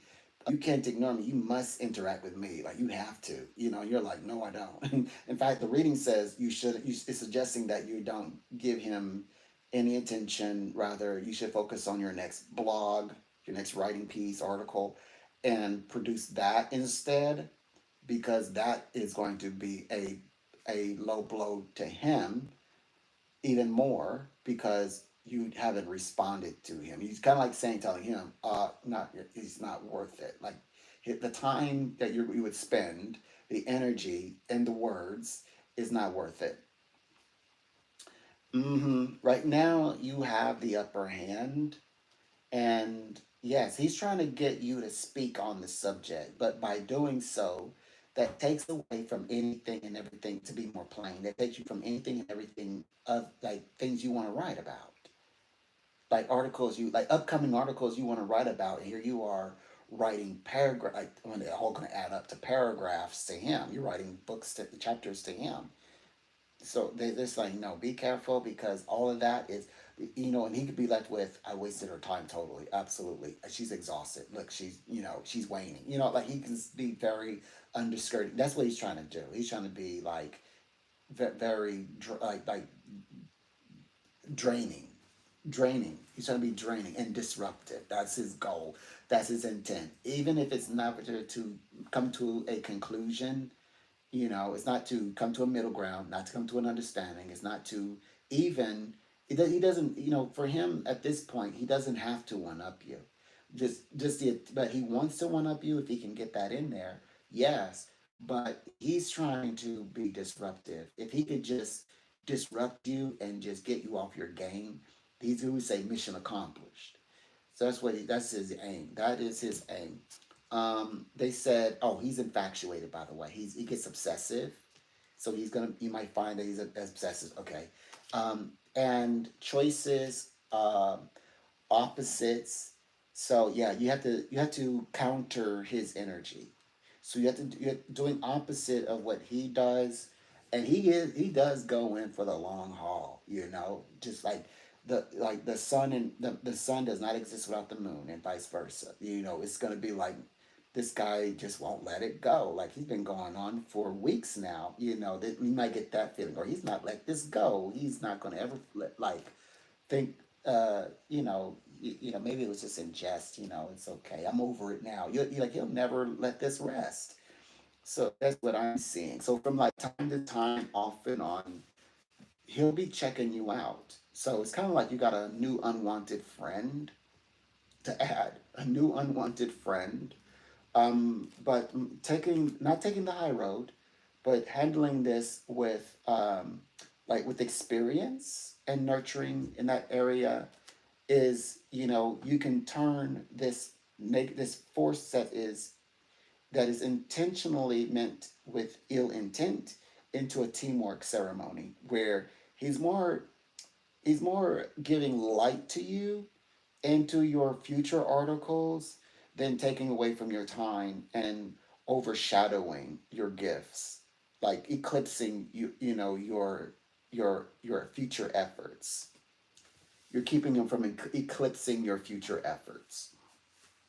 So it's a dynamic thing. Dynamically, he is challenging you, like if you would say tug of war, like a seesaw. He's trying to have more weight or be more elevated than you. That's what he's trying to do. But it's they said, however, to try and approach him sensibly, he will be absolutely destructive, or if I may be even more a little bit darker, because it's important, abusive in the relationship, I think in the conversation, he'll abuse the privilege, right? He'll abuse his privilege with you, of having the ability to interact with you. He'll take advantage of it. So they said be careful of that. Yeah, he's very, very disruptive in that context. Mm-hmm. Not yet. Not yet. Not yet.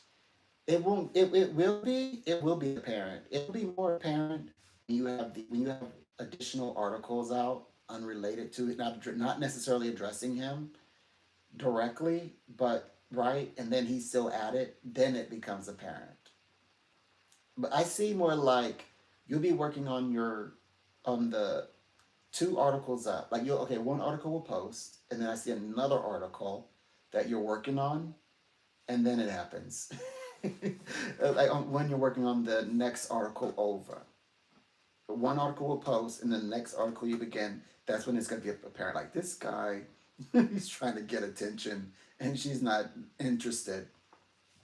Like he just wants to be divisive, and then because he's gonna lose his, I guess, stability in the conversation.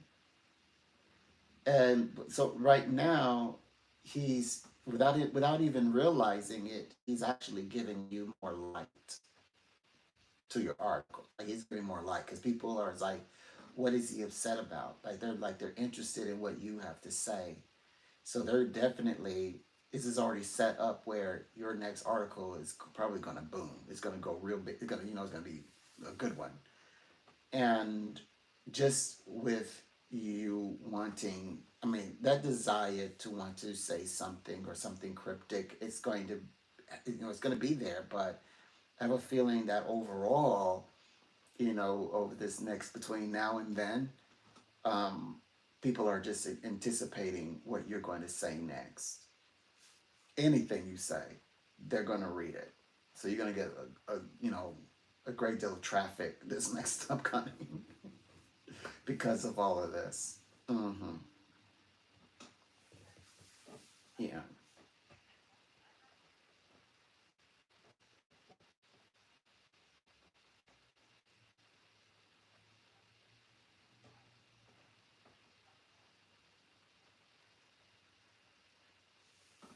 Mm-hmm. Good. Mm-hmm.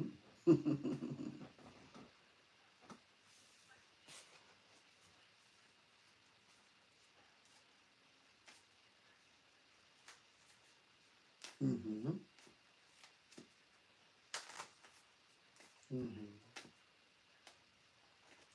You're ready. You're ready now. Now that you've got your answer, I mean your victory. You've got your victory now. You're ready now to include this in your talk because now you're talking from experience and you're speaking from authority. You're an authority on the subject. Yes, you can do it now. We knew that was going to happen. We knew that was going to transpire in talk. We know that you had to kind of wait it out a little bit, be patient, so you can, blog about it, write an article about it. Yeah, you now have the ability to do both of these things if you wanted to. If you want to.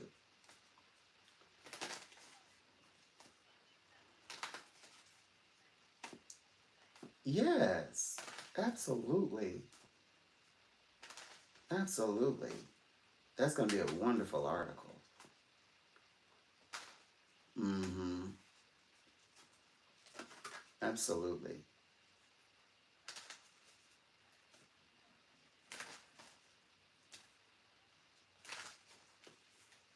As as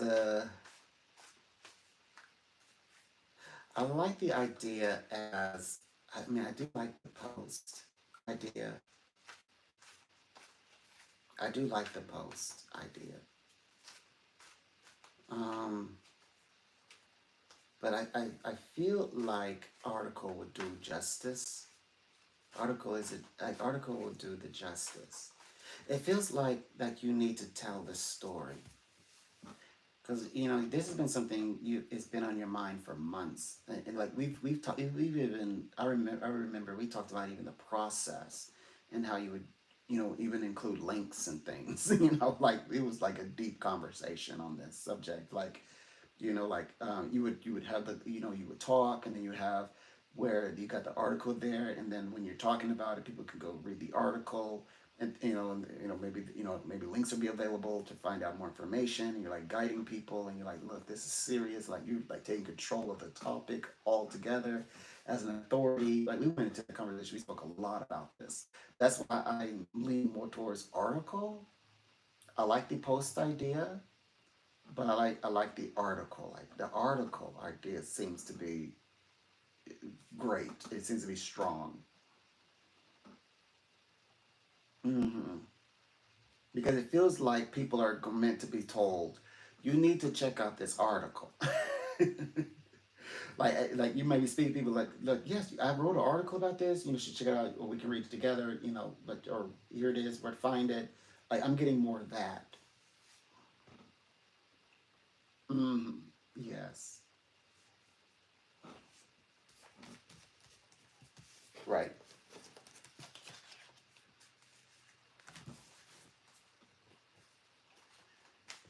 Hmm.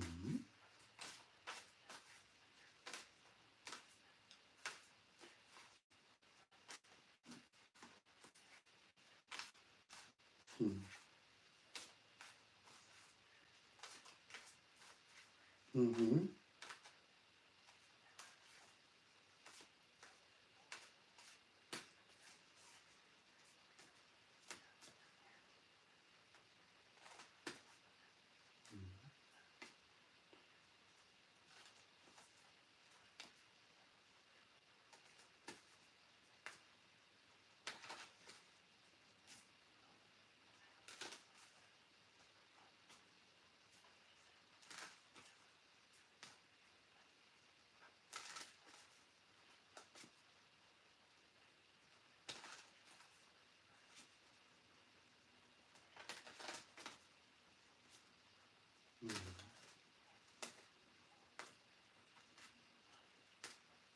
Mm-hmm.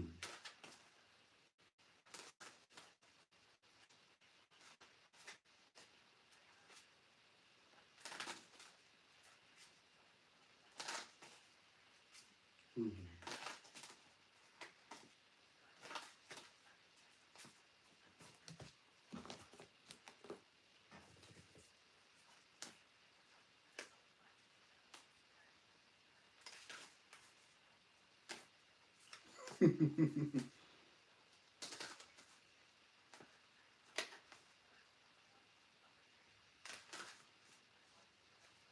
Mm-hmm.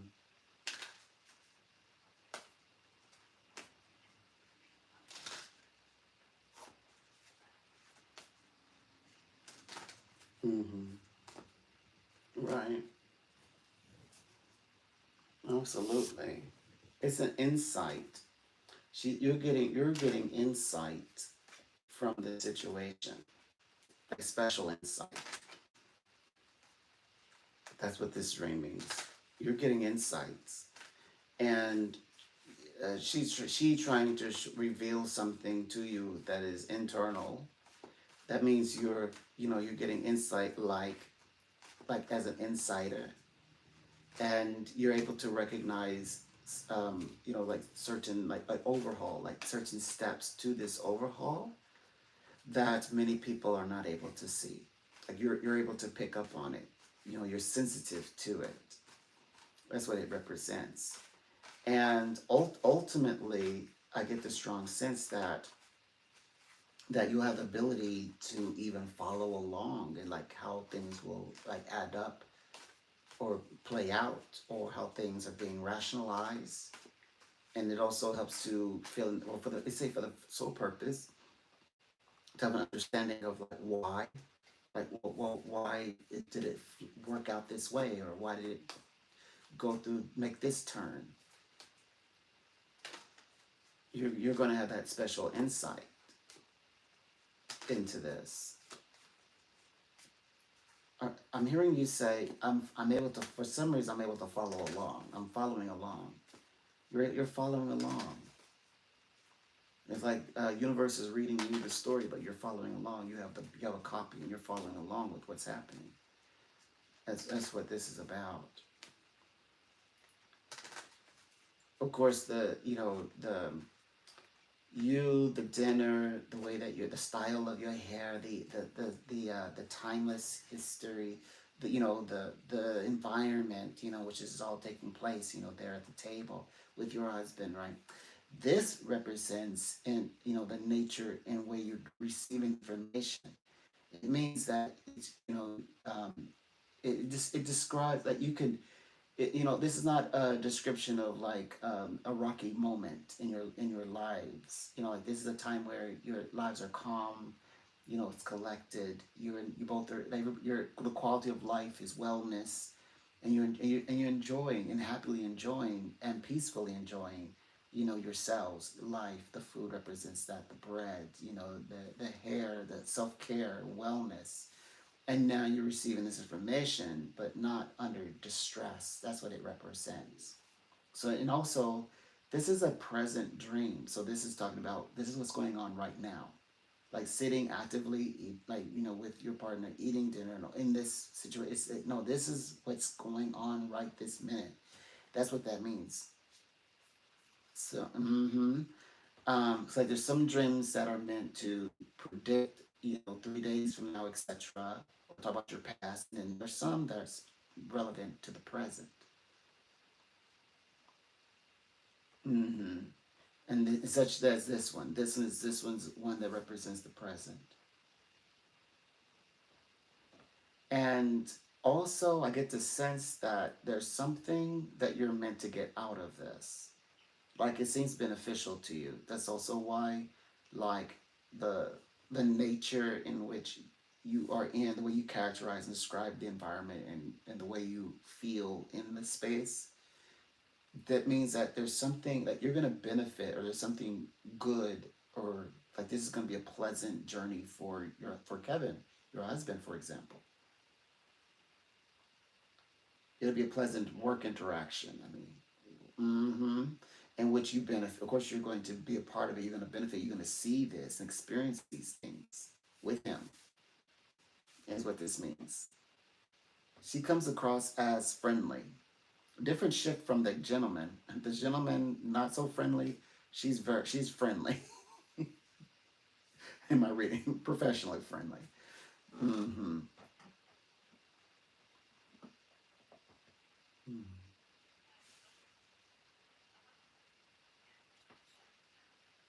Mm-hmm. More insight is coming. But you know how it'll happen? As they begin to move. Now what they're doing, we know is special. It's being divinely guided. So you can see it. You can see the good in this direction. And yes, you're gonna get as things progress, I mean, you'll naturally get insights. You're like, how did I get that insight? Oh, and I'm not announcing something out loud. Um, they say you'll get insights just by hearing what's going on. You don't even have to be like in the meeting. You don't even have to be present, physically present. You're naturally going to follow along, even with the little interaction that you have, or in the situation, or based on what's been shared to you through your husband, or how you're finding out that information very little. You'll have special insight that wasn't privy before. This insight is actually meant, it is meant to kind of more or less point out like why things didn't, maybe, or why things didn't work out or didn't pan out the way that they said it would, or why it turned in different direction, or why it even worked out. It's like you have the ability to understand the in between, the in betweens. Like if it like transitions, or something that stopped the transition, you're able to see what happened in that space. Like why did it do that? That is the information you're being left with. Mm-hmm.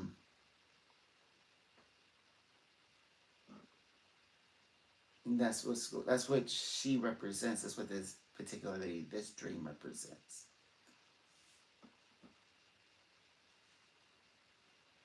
Mm-hmm.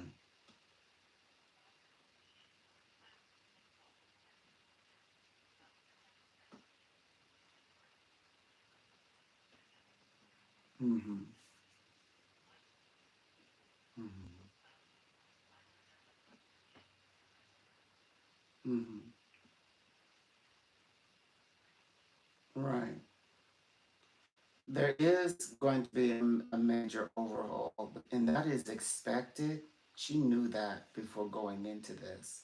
I have a feeling that your husband, and as well as yourself, of course, you both are together at the table. You both are going to be pulled into this more than just once. I think that you're like she's including you or adopting you into this conversation. It's like you're being engrafted into this journey.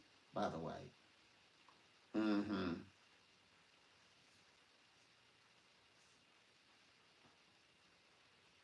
Mm-hmm.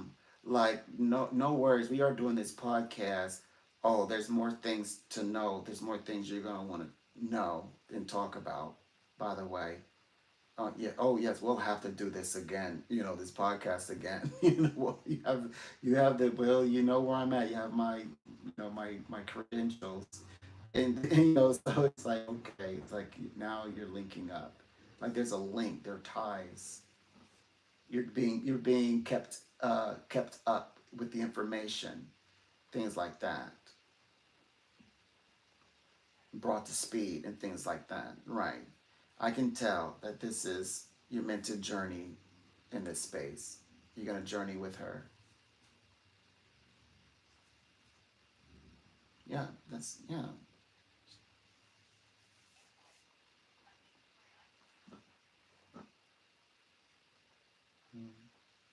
Mm-hmm.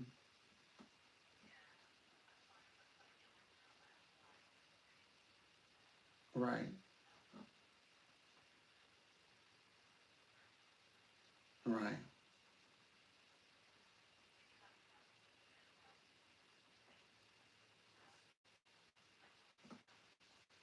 Right.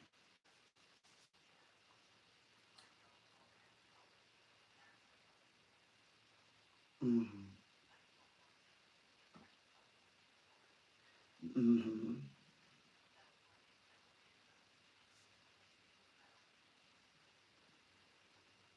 Right.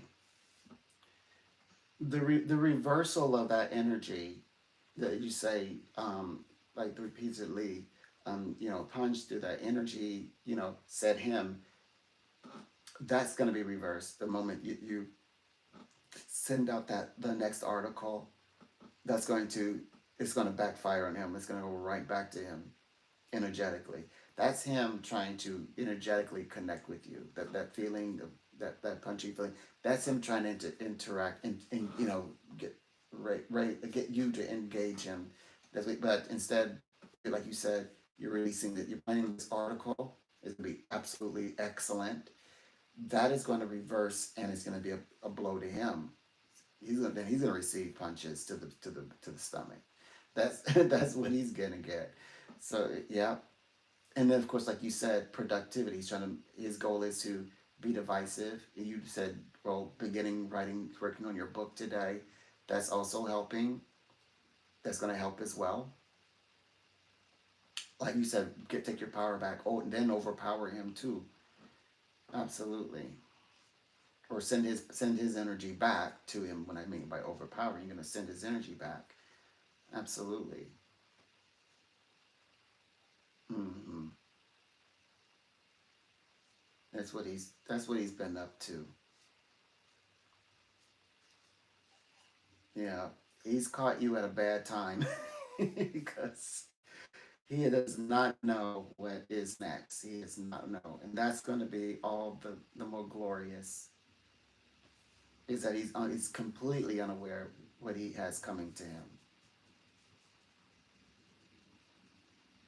Mm-hmm.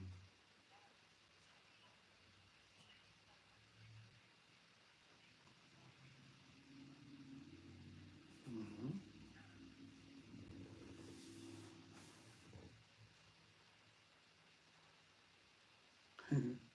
Mm-hmm.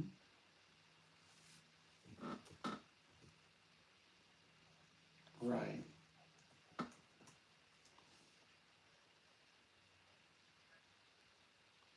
Mm. Understood. You can actually. You can.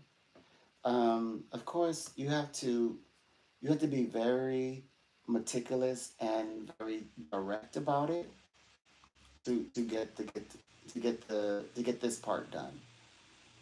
You have to spell it out because I know we can like look at people and say, of course you know what I mean. Of course you do. Of course they do. But it's like you have to like tell people to do exactly what you need them to do, and that what you're intending to do with them for them. So you may have to like put that out there, like look what I have accomplished. Or like you said, maybe making this post, you're posting your victory, and speaking on these conversations, these upper, higher technical conversations, leaving the gentleman who's doing all this, attacking online behind, and then people are like, "Wow, amazing," and then you're presenting that, I am closer, you know, you know, available more than you think, and you're putting it out there like. yes, this is the areas that I'm focused on, and I'm, of course, you're following that they're following your track record, and that you're available. He's like, but you're letting them know. The way that they're perceiving it right now when I read is that you're busy, and it's like a barrier that's there. Yeah, you're not gonna think about me, my what I got going on. But then it's um, you know get in touch. How to get in touch with you, and of course you're describing why they would want to, where they would need you. Mm-hmm.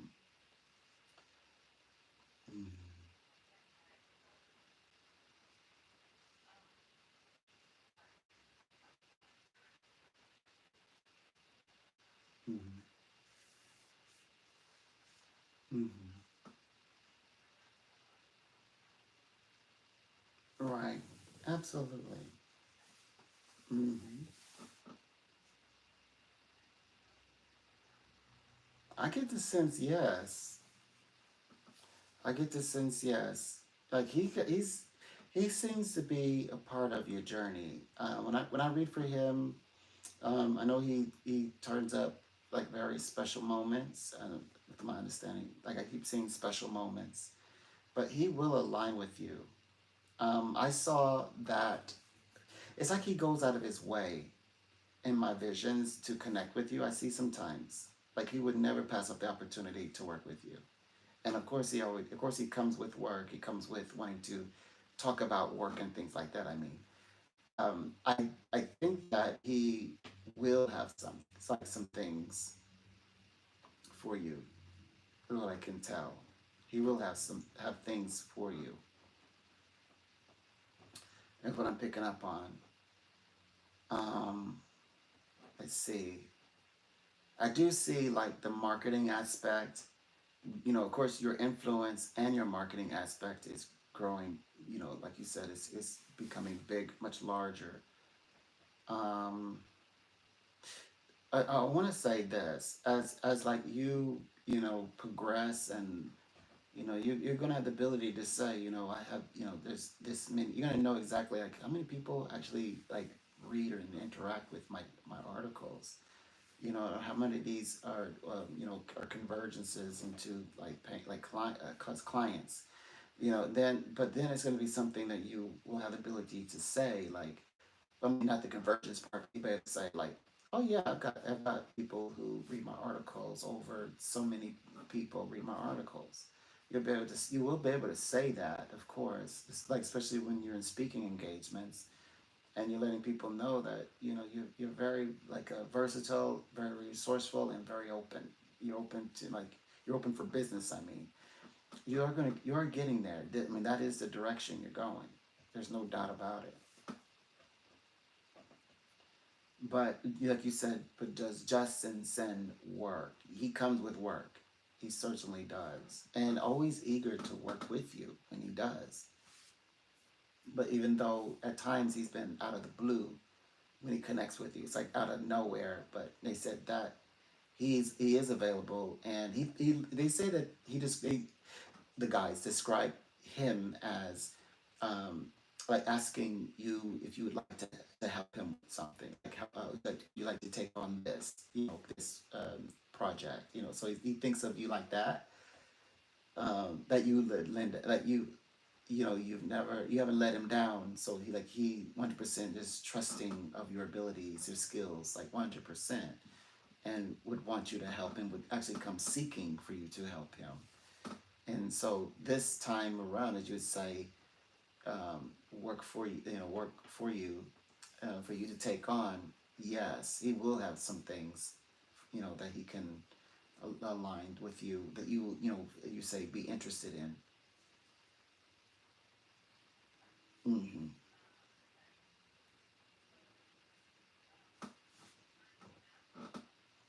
Um. Right. Well. Okay. So I'm not sure of his name. It might be talking about the same gentleman. But the gentleman. Okay. Remember, we said that you gotta go to a dysfunction. But and rather than working with this group, like Marika and various individuals, so that want to say, "Oh, we're going to PR you for," remember the gentleman that you said. There's a gentleman who is set apart from from everyone else, and I trust this person. That he comes up in this reading a few times.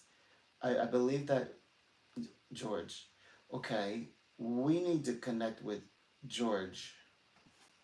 We need to connect with him again because I get this sense of needing to move things along in that one, in that area.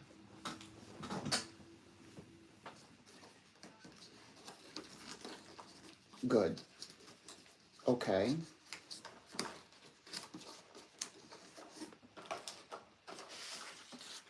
Okay.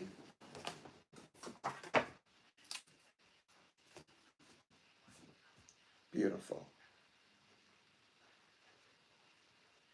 Okay.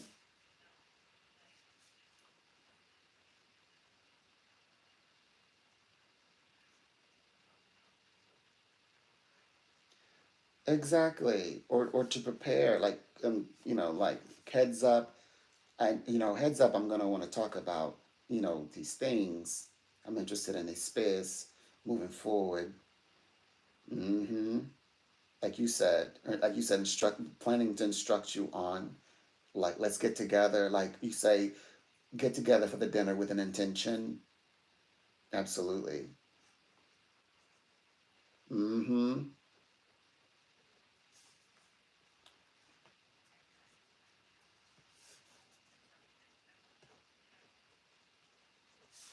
Right. Um. Okay. Okay. Okay. Got you. All right. So, let's see. May I hear his name one more time? Jerry. Jerry. Got it. Jerry. Okay. He called me. He talked. It was like he was giving me his another name. Okay. I was hearing a Joey. Okay. That's a Jerry. Jerry. So what I could see in this space is he's telling me this that hmm I get this strong sense. I mean, it can happen, but it's a little slower. It's like oh, I wish you would have got in touch with me in September.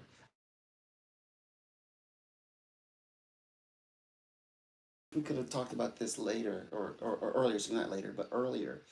But it's like, well, but he's so friendly. He's very pleasant. It's like, yeah, well, let's keep in touch. And if something comes up, so it's good to like run it by him. It's definitely good to run it by him at least. He's a team player and he's a nurturer of friendships. Like, the friendships, like trusting friendships. He's definitely like, like favor, he really likes to work with people and he's goal driven. He keeps his eye on the prize. They're saying, okay, he's great. Working with Jerry is fantastic for setting up plans to having work for the future. Because when things open up, he'll come through. He'll be a fantastic partnership. But it's he's someone that he may not be immediate. It may not be immediate, but it could be something that may happen. Um, like I keep getting the number like 2 months, like over the course of 2 months, and then he starts to have work. So it might be like thinking of him as long-term endeavor, like long-term solutions. That's his specifically. That's to Jerry. But Justin and George seems to be like now situations. Mhm. Mhm.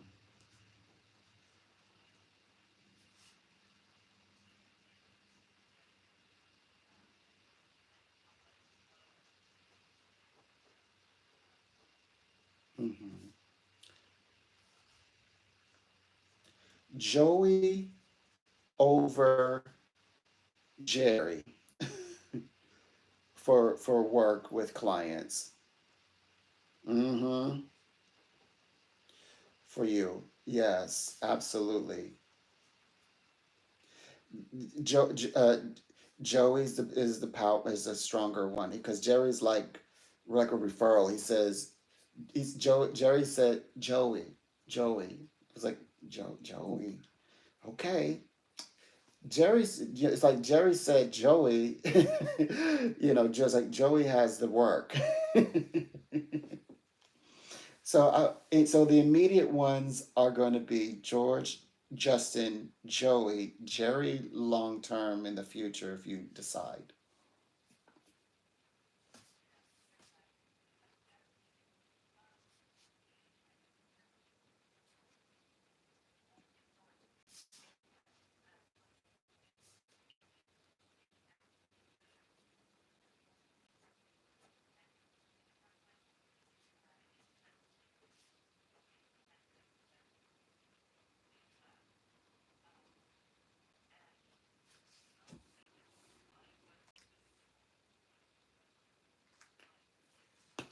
Mm-hmm.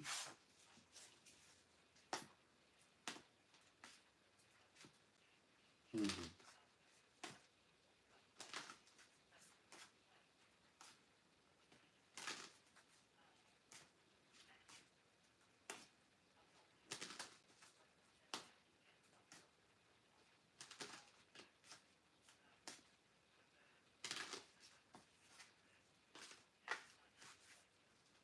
Mm-hmm.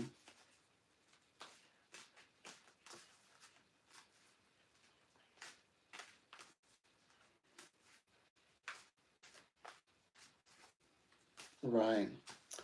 Absolutely. He'll say he will say that he wished that you two were in conversation earlier, but it didn't change or affect the dynamic because I get the sense that he does have this vibration that you have like you both have to kind of be consistently like in contact like when you work well at least while working together on something it kind of like you have to have that the communication has to be turned on because sometimes like even though we like professionally know each other we are doing our own thing so sometimes like things get lost in communication so he points that out. I mean that's his personality, his nature, but it did not affect, at least not it did not impact in a negative way, I want to say, as to what happened with that. It's like, I believe that he took care of it, or like he got, like you assisted him, like he trusts you, like you assisted him where it was necessary, and he went with that, and it worked.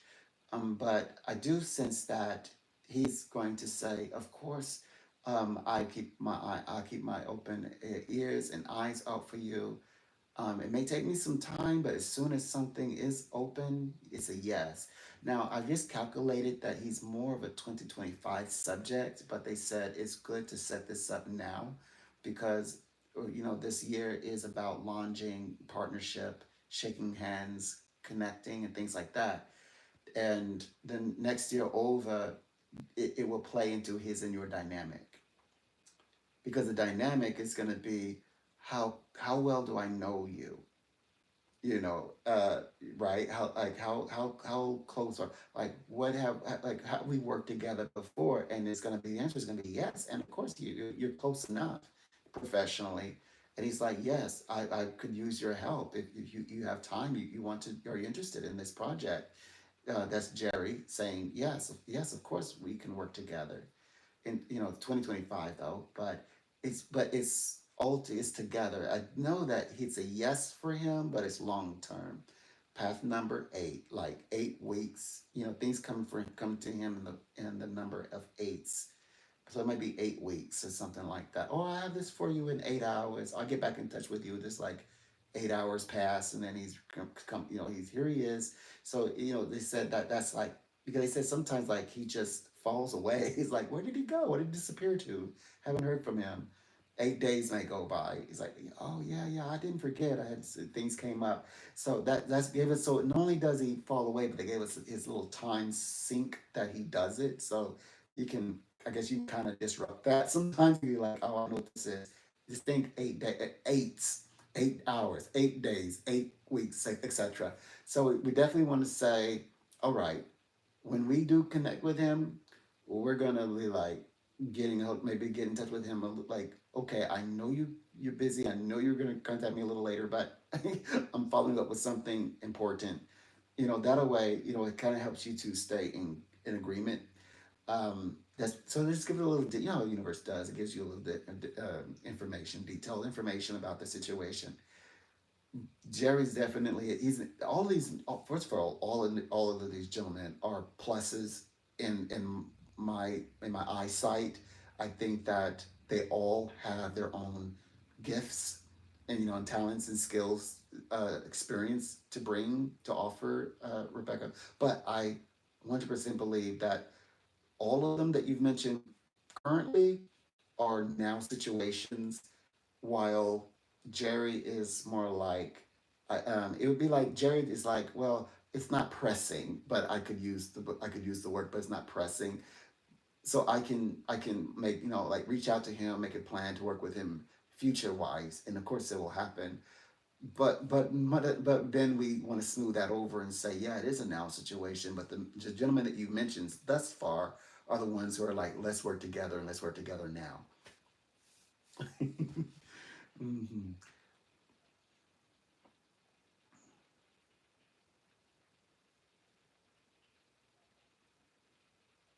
Hmm.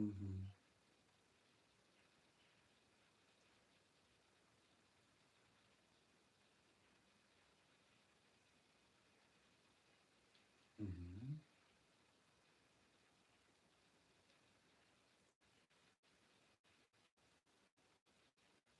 Hmm.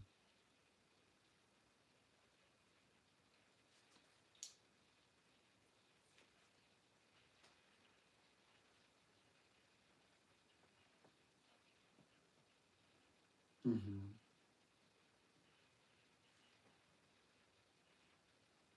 Hmm.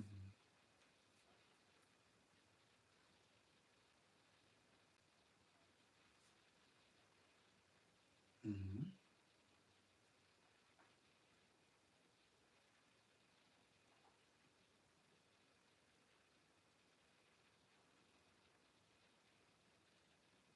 Right. Right. Um.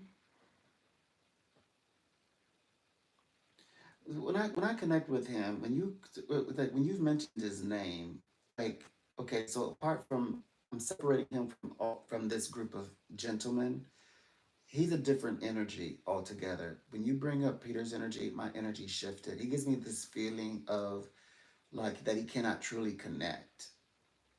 Like I just get this sense of like it's like um uh, I don't want to say it's not empathetic because I mean like but professionally he seems to be almost like it's like he is not motivated. That's what I'm looking for. He's just not. It's just not like I'm just not motivated.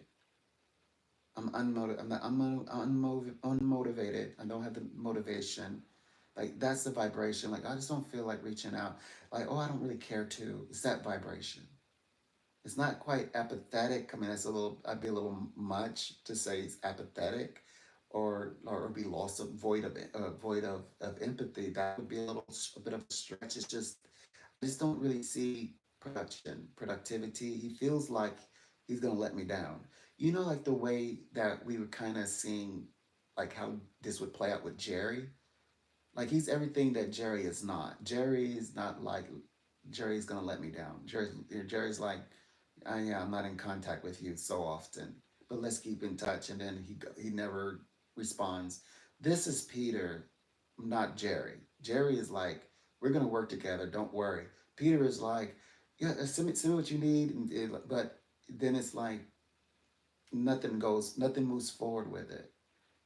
It's almost like I get this energy that he also wanted you to like to be on to guys like I don't know I feel like he's like I need to like see what you're up to, like I keep you connected, keep you invested and involved, and it feels like I like he just wants he wants like he wants to be in charge of this. Like I just want to keep everybody out of my way. You know, but anybody who I deem as could potential to get in my way, then I what I would do is like keep like a line, like keep them attached, keep them around, keep them invested, keep them like they're reaching out to me. Okay, they're reaching out, they're loyal. Okay, it's like that means that Peter's vibration. I have to say, I'm not. I don't. I'm not getting a very trusting energy. I'm definitely not getting a team. Like okay, which one? One of these gentlemen is a team player. Oh, well, I think all of them are team player. But okay, Jerry is a team player. He's described as a team player. For example, Justin, team player. Peter is not a team player. I don't know how he was in the past. He had some good experiences, but right now he's not coming across as a team player. Mm-hmm. I get the feeling like he's saying, "Stay out of my way, keep out of my way." He's giving me that vibration. To the words to say that in this vibration is, "Keep out of my way, stay out of my way." Like don't get involved too much. Meaning don't get make for you to get so involved, so invested. That's the vibration I get from Peter.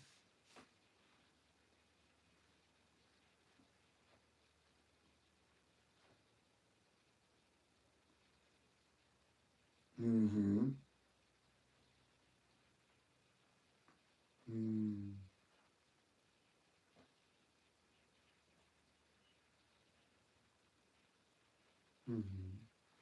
Mm-hmm.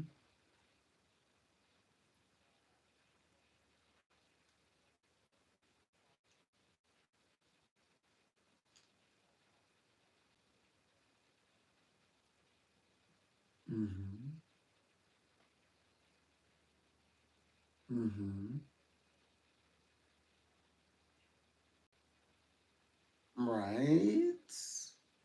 That sounds more like Peter's vibration, that second one. Well, both of them. Well, you won't play the game. You won't play right. Or I don't want to share. Or like you said, I don't want to get in my way. And then, especially that last piece, I won't be able to do the things that I intend to do. That's the vibration that I'm picking up on. Mm-hmm.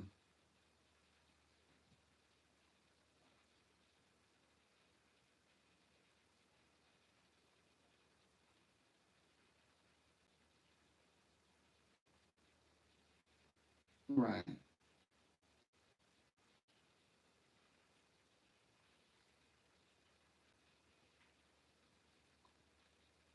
Mm-hmm. I get the sense that I don't get, I mean, I know he's very busy. I don't really get a good vibe from it. I'm not getting a really good sense from it. It feels like he's trying to keep, like the feeling of being kept at arm's length. I keep getting that vibe. Yeah, I'm not getting anything from, I don't think he's going to act on it. As busy as he is, I don't think he's going to act on it. It's like, for him, it's like too close to the fire. It's like he doesn't want to get involved. Hmm. Like if you told all these men this, like I live at work and he helped me help you, you wouldn't hear from him, but you hear from everybody else. You would definitely hear from Jerry before you heard from Peter. If you were like if you had to leave a message and one of them had to get back in touch with you, all the other men are definitely going to get back in touch with you. But Jerry's the contrast here. Jerry would contact you first before Peter would. You'll get something from Jerry, like as a response. Yes, I'd love to work with you. Yes, we've got something to we can figure something out. And then Peter, you'd be like, okay, so waiting for Peter's response. I just only ask the questions either yes or no, or if you want to or not, or you're busy, or too much busy, or what. But Peter won't even answer the question. He gives me that vibration that he's not answering our questions.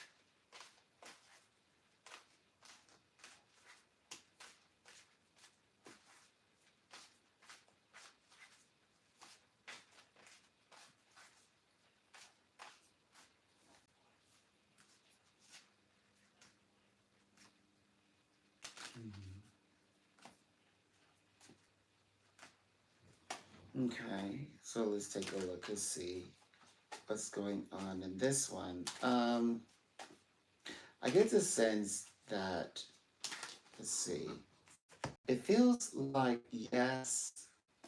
I see fast pace, long journey. Okay, things can, yeah, things can actually manifest in the material lane, long term. He's okay to reach out to. He's another one. He's a good one. As long as the value is there, I like the idea that this is specifically is talking about, of course, money. It's like this conversation is exactly like what's needed, new breath of air. So I would say yes, yes to this one, to Alec. Mm-hmm.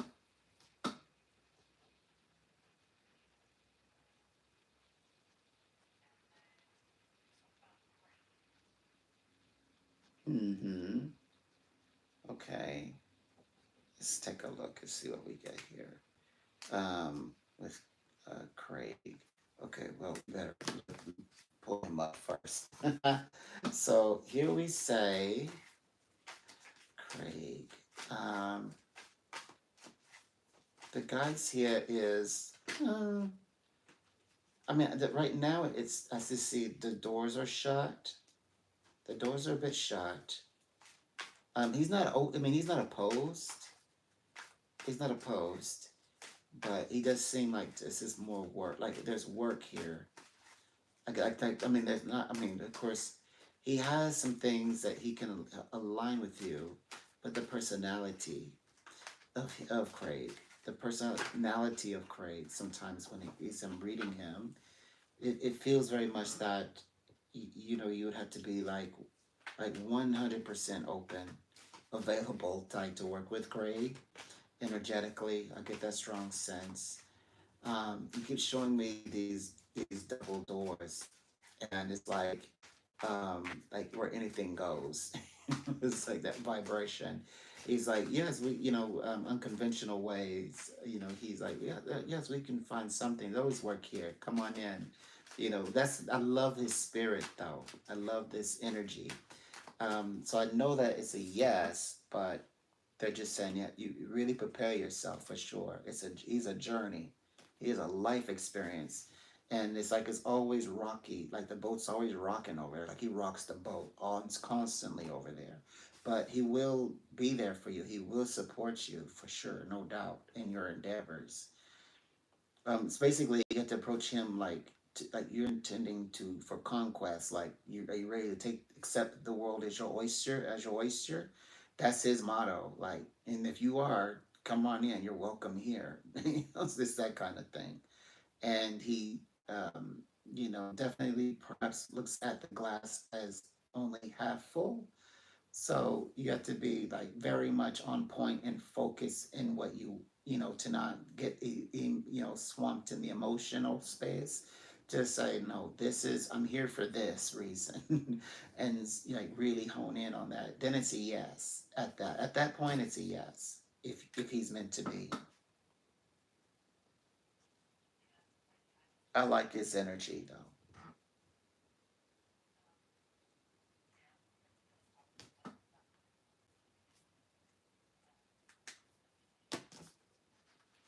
Okay, let's take a look. Um, the guides here illustrate that. Well, let's see what they say. Protected. Worked with her for a while. I see a new connection. He may have taken it's complicated. He says yes, but they've kind of taken a different turn.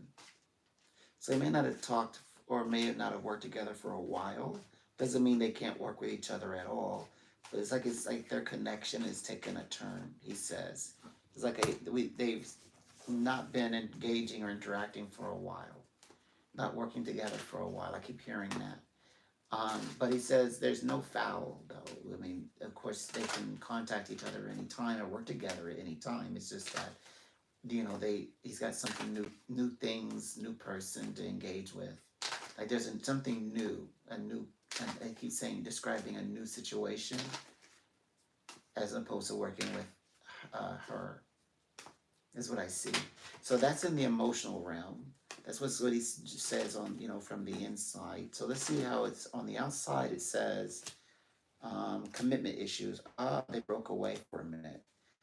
They always find each other again. They're always wanting to work together again, but it's always about the timing. They are incompatible in so many ways. Mhm. They work together well until they don't. They can't work. They can't be around each other for long. They can for because there becomes issues and there becomes commitment issues. But then when they do work together in the beginning, they work really well together and they get the job done. But not over time, they dissolve it and they like got to take a break. So he's right now he's on his break. They're on their break, I guess. They're working on different things.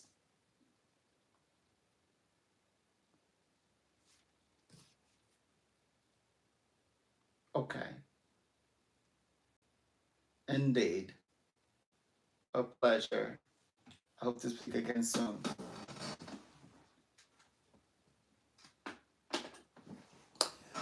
Okay. Yeah, we'll add him in. So, that's right. Craig is okay to work with. I just write like okay is okay to work with. Um,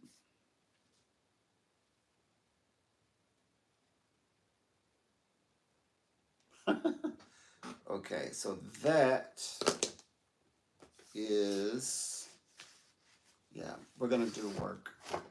Yeah, I don't tell people what I'm doing, how I do it. I just do it. I don't want to tell people that I can do it.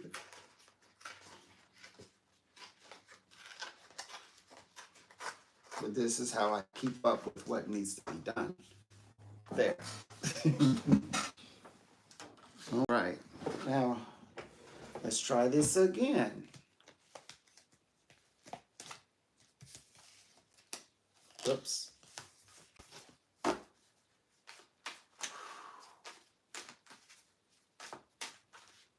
Um,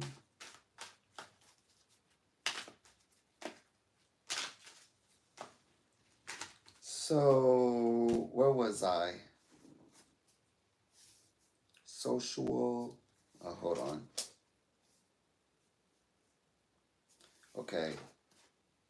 So, I was reading.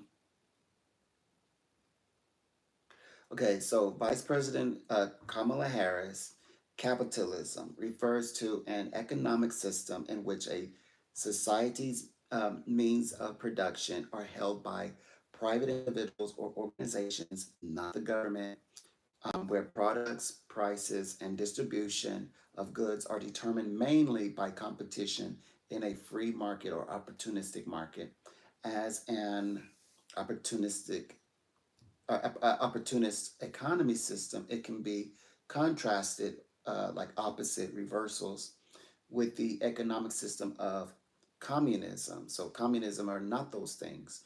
The word communism is used of both political and economic systems. Democracy refers not to an economic system, but to a system of government in which supreme power is vested in the people.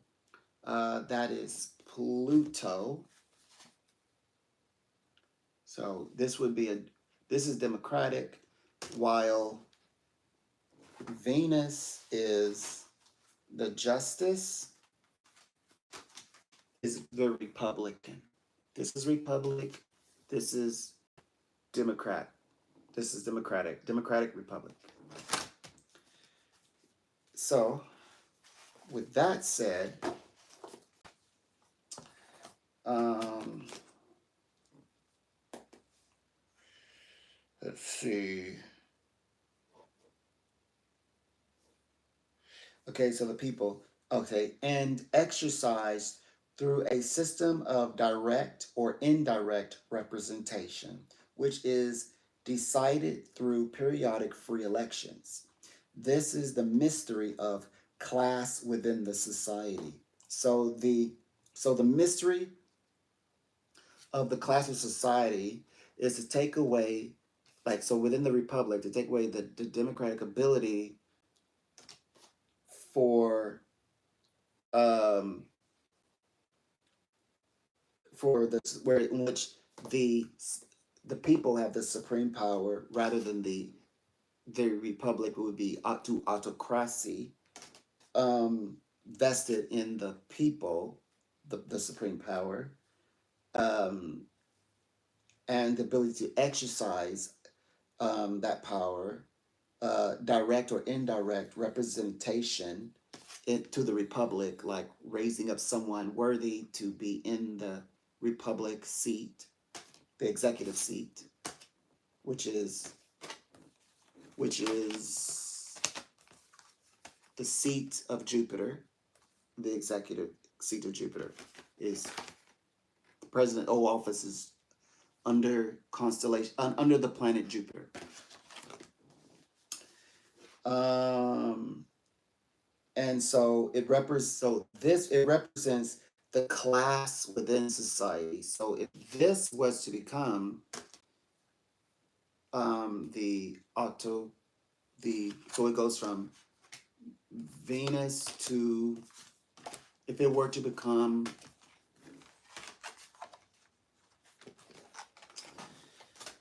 the Emperor in reverse, by the way.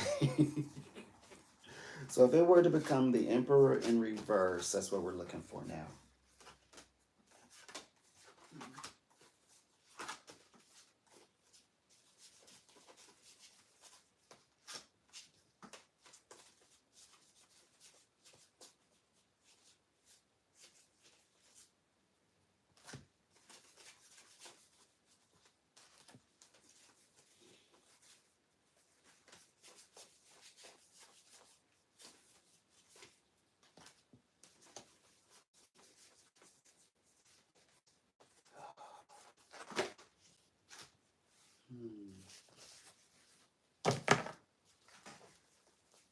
Ah, Emperor in reverse. So if it autocracy, if it were to become an autocracy, what would it do?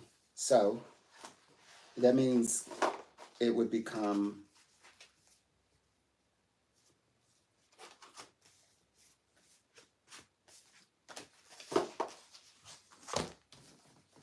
a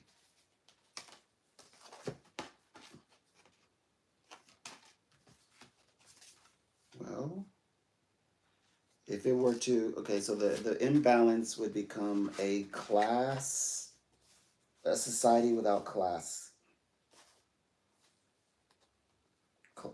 So then if the class is removed with no availability, okay, so involution in the midst of America's evolution, okay, what would happen?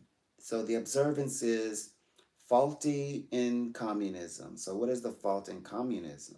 System in which goods are owned in common are available to all as needed.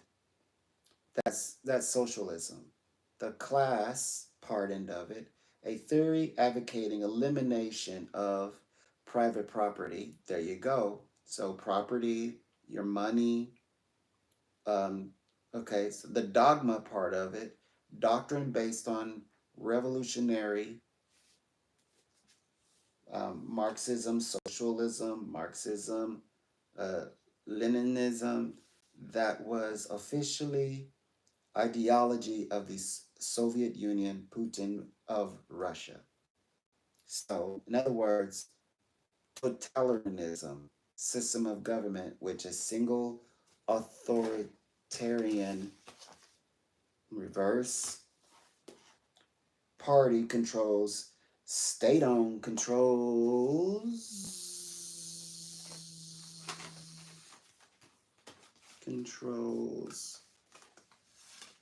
the justice. So this is going to become this reverse. Um, Controls state-owned means of production. That's Libra. C, final stage of society in Marxist theory which the state has withered away, and economy, the banking systems, goods are distributed equitably. Then it says society in America and in the descent. So that's in descent. And then it says communist systems uh, collectively, universally represents camaraderie. Okay, so that means only a very special group, only a group. So that be the hierarchical group, such as in our case, is going to be would be Republican. Um, Democrats haven't had their day to where this can cross and blend. Yeah, that's a potential, but that's why we have the biscenario. They were smart. They said, well, if it ever happened, the Republican would be able to um, have a revolution, and then it would be Democrats on the counter-revolutionary side, and they could be challenged. So, as it should be. So, enter, the weight of balances. International Proletarian Revolution. It says, okay, so this is what somebody wrote in the 1950s, their experience. So they said, I grew up in an idyllic Midwestern town in the 1950s when America was obsessed with the threat of communism. In Lawrence, Kansas, people, society felt the Cold War as something real, um, ad, and adversely close and very close. The idea taught then was that Russia was bigger and stronger and badder and all that, and out to destroy the United States of America. World War One, 28 July 1914, um, and on the 11th November 1918, the Great War, the global conflict. Woodrow Wilson, President of the United States of America, 1856 through 1924. U.S. President served in office from 1913 to 1921. And he's a Republican and led America through the World War One, 1914, 1918, and advocate for. Okay, so this is a Republican. First of all, Woodrow Wilson is a Republican, an advocate for democracy, progressivism, and world peace. He left a complex legacy that included um, re-segregating many branches of the federal workforce. He won presidency in 1912. They wanted him to serve. He was so good, they wanted him to serve 10 years plus. They wanted him, but he said 10 years is too long. Federal Reserve and Federal Trade Commission. Wilson tried to keep a neutral stance during World War One, ultimately called on Congress, many as the Stars, to declare war on Germany in 1917. After the World War One, he helped negotiate a peace treaty that included a plan for the League of Nations. Um, Woodrow Wilson also received the Nobel Prize for his efforts in peacemaking through the U.S. Senate House. This one's a this is a he's a Democrat. Woodrow Wilson is a Democrat. He rejected U.S. membership in the League, or the House, excuse me. The House rejected U.S. membership in the League. Oh yeah, this is a very sad story.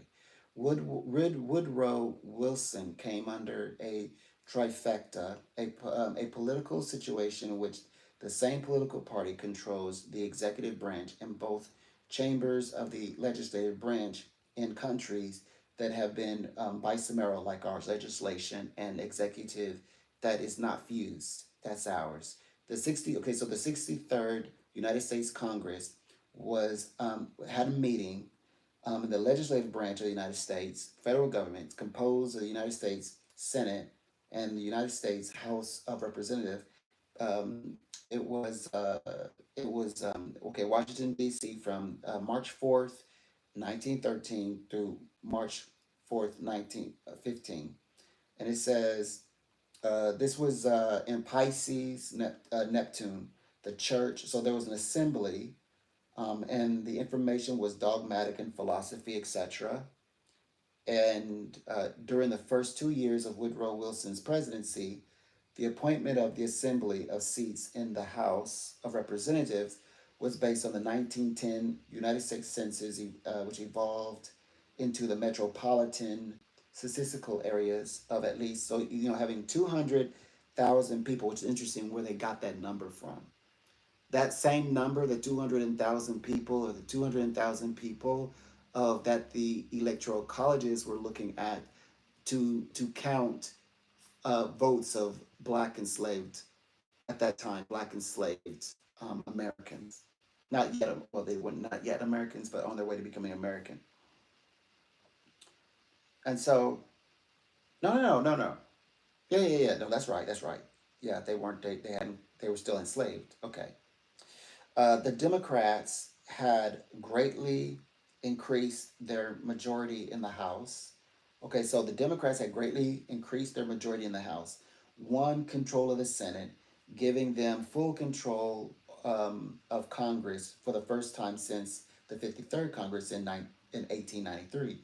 Woodrow Wilson, being sworn in as president on March 4th, 1913, in Neptune. This gave the Democrats an overall federal government trifecta, also for the first time since the 53rd Congress. So then, yeah, this one's a bit sad. Yeah, this is a sad story. So Woodrow Wilson's astrology chart states that, okay, so he has, um, okay, so the sun and Jupiter is in Aquarius in his chart.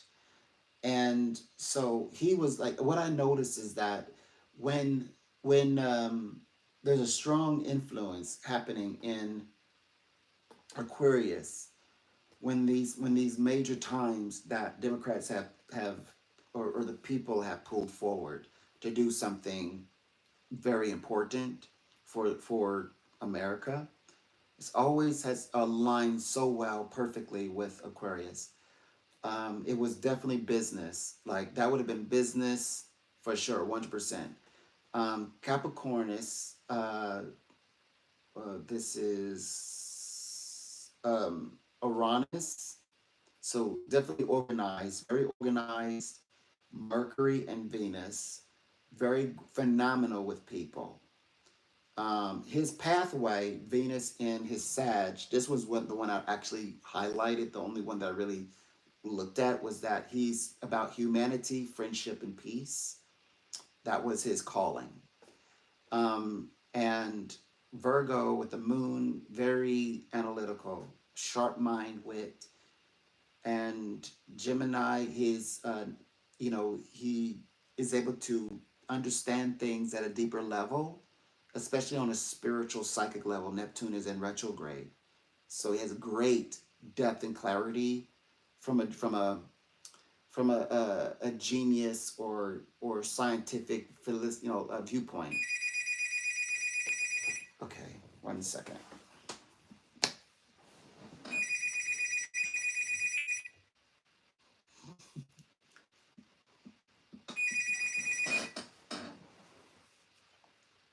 Welcome, it's a pleasure. I'm Psychic Donald.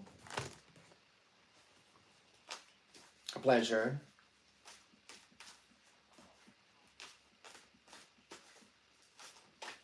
Excellent.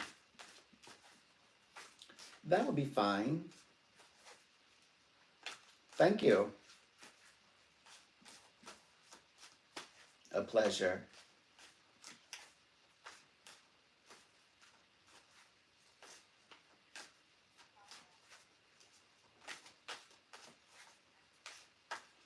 A pleasure answering your questions today. I'm Psychic Donald. How may I assist? Are we working with questions in mind?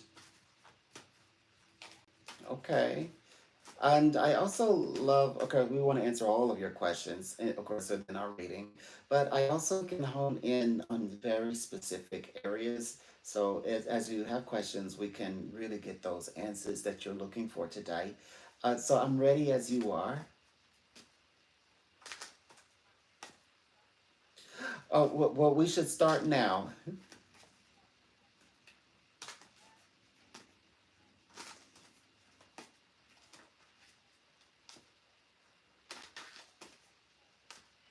Mm-hmm.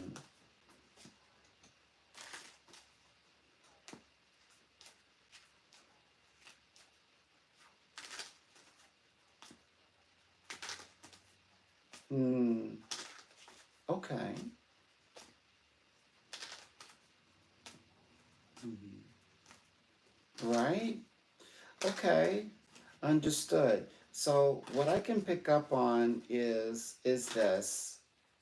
I sense that he and you have a special bond. I know he got you a bit guarded.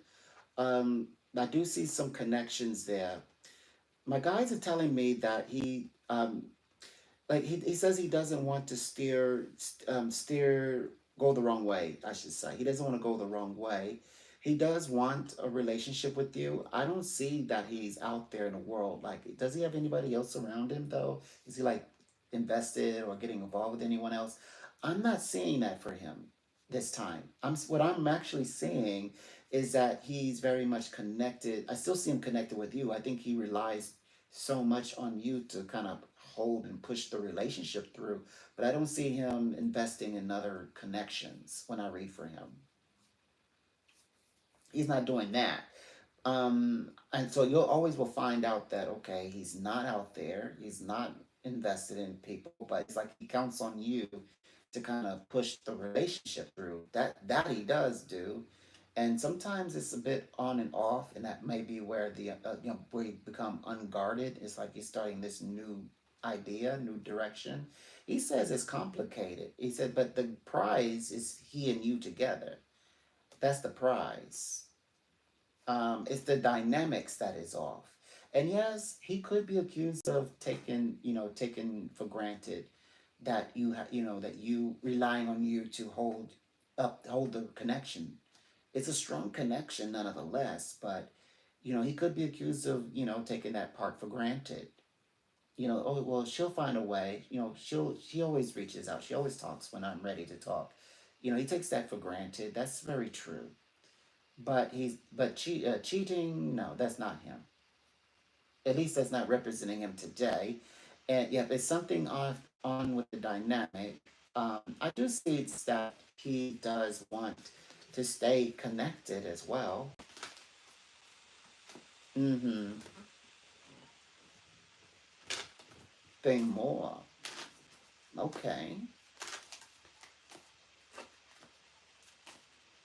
Right. Okay. Yes, he takes that for granted. So let's take a look and see what's going on there. Um, Now, according to my reading, just so that there's context, they said that he could be accused of that. What they mean is he doesn't think he's doing it. Like it's like he's unaware. Like he's that guy that just never thought of it. He's never really thought that deeply about it. Like what is it? It's nothing. She reaches out and she want to get together and we make that he and you make it happen. But he's always not extra. They think about it. Well, maybe sometimes he might feel like I'm letting her do all the work. Maybe I should do some of the work as well. He's not making it an issue. So that's something that may need to be brought to his attention in a more direct, but in a balanced way. I'm sure. The guides say that, but will it ever change? Nonetheless, that's what we need to answer for you. So they say he will. He will. The resolution. Yeah, this will find resolution. Guess how soon? Late November. Late November to December.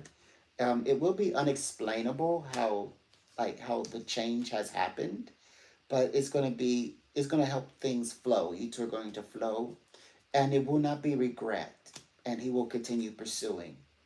That he will continue pursue. Oh my gosh, he just told me something. He says he will love you forever. He says he will love you forever. He says I will love her forever, psychic. He says I like her a lot. I got my hangups, but like regret, no, there's no regret here.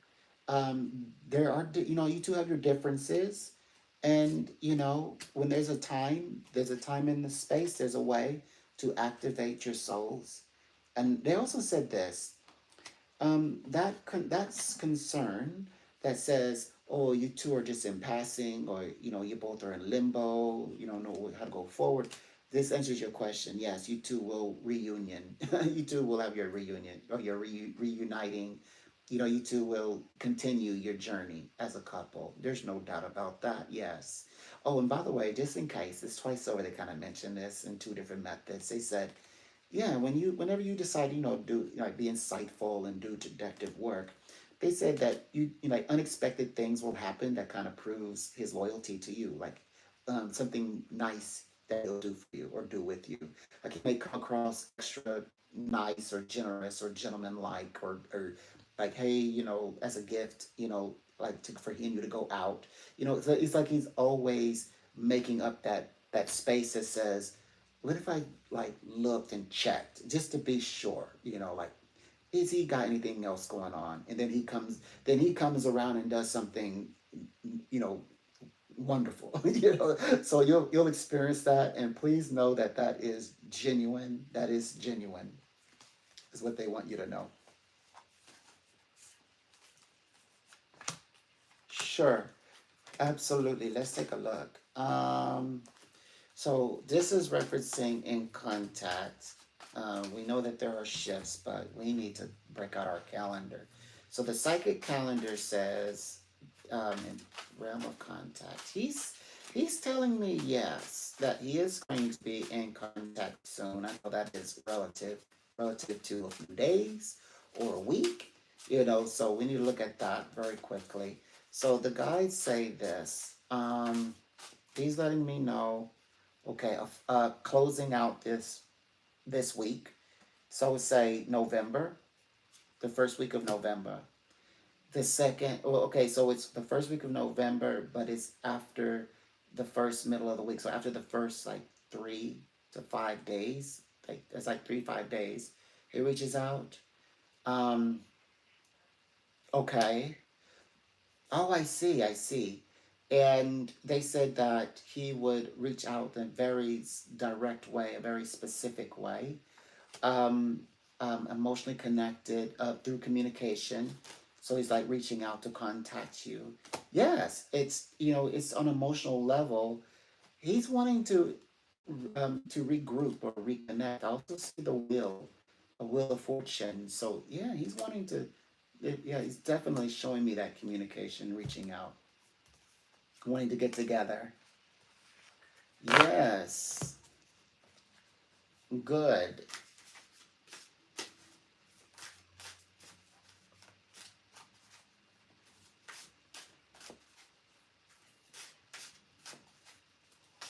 Hmm.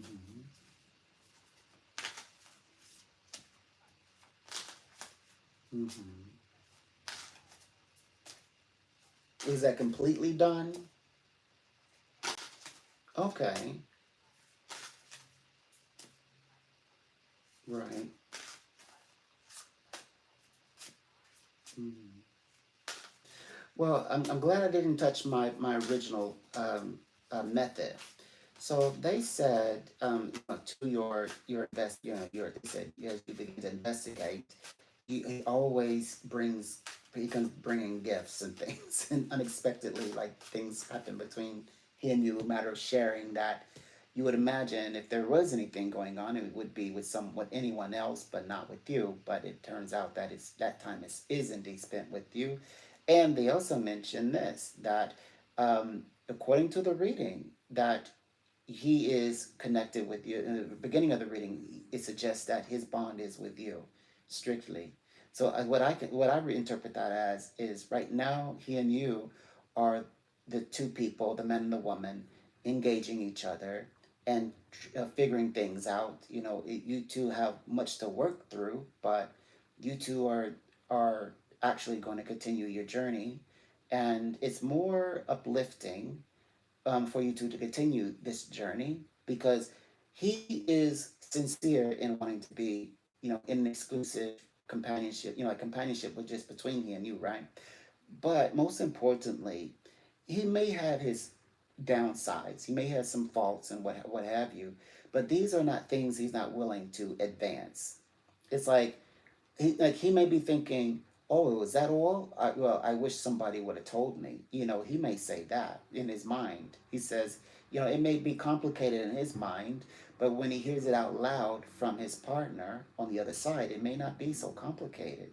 So he's saying, it's just things that he has about himself that it's just as you say, lack of awareness. He just becoming as he becomes more self-aware within the constructs of his and your relationship, you realize that he is very exclusive with you. Like he's loyal to the partner who he's with, and he wants to see where things go.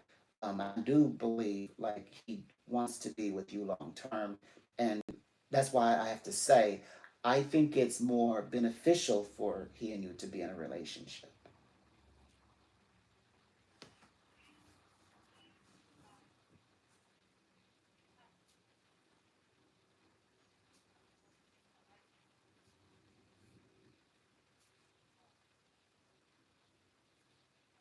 No, that I don't dabble in that. What I do is I manifest what you see with your eyes so that you can participate in life.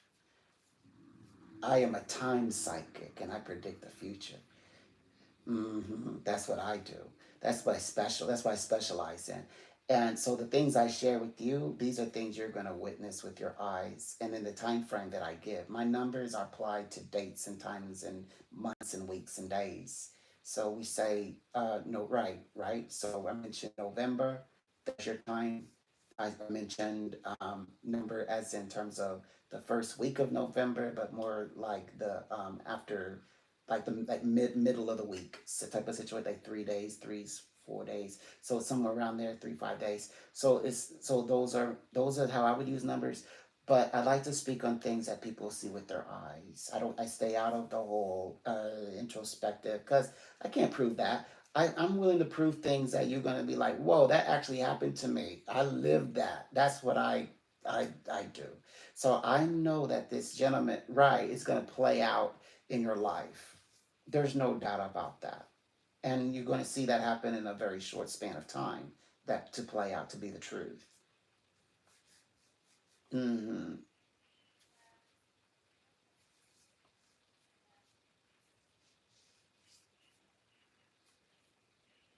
Mm-hmm. Well, okay, so to go back to the other number that I mentioned the fullness coming into completion. I kind of rushed through that because I wanted to get to like some answers.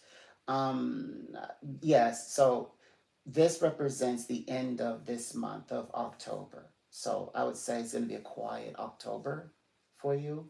It'll be a quiet October. So definitely look for, I mean, if you want to say this week technically, but I would say look for things to advance with him next week, the week over. Like, right? So we enter into this weekend and we bring in the next week over. Mm-hmm.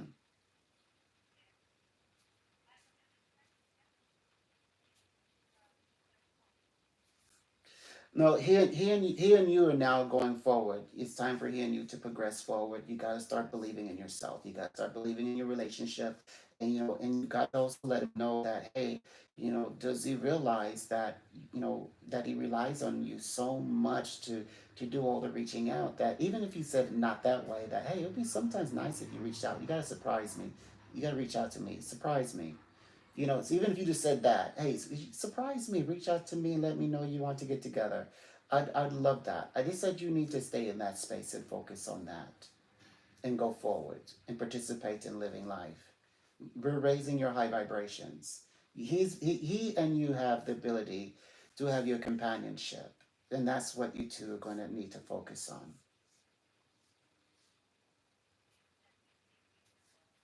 what I see is he and you working together. Yes, he and you are gonna work together and be in a relationship, and you both are gonna work together. It's not gonna be just you doing all the work. A pleasure. I'm always here for you if you need me more. Okay. Bye.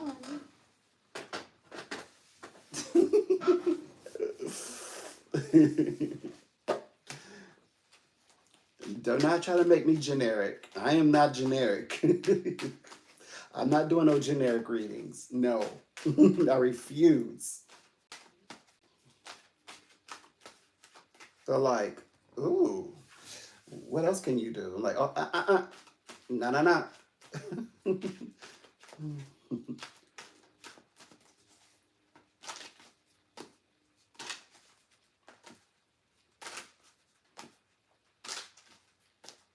Yeah. So let's see. Where was I?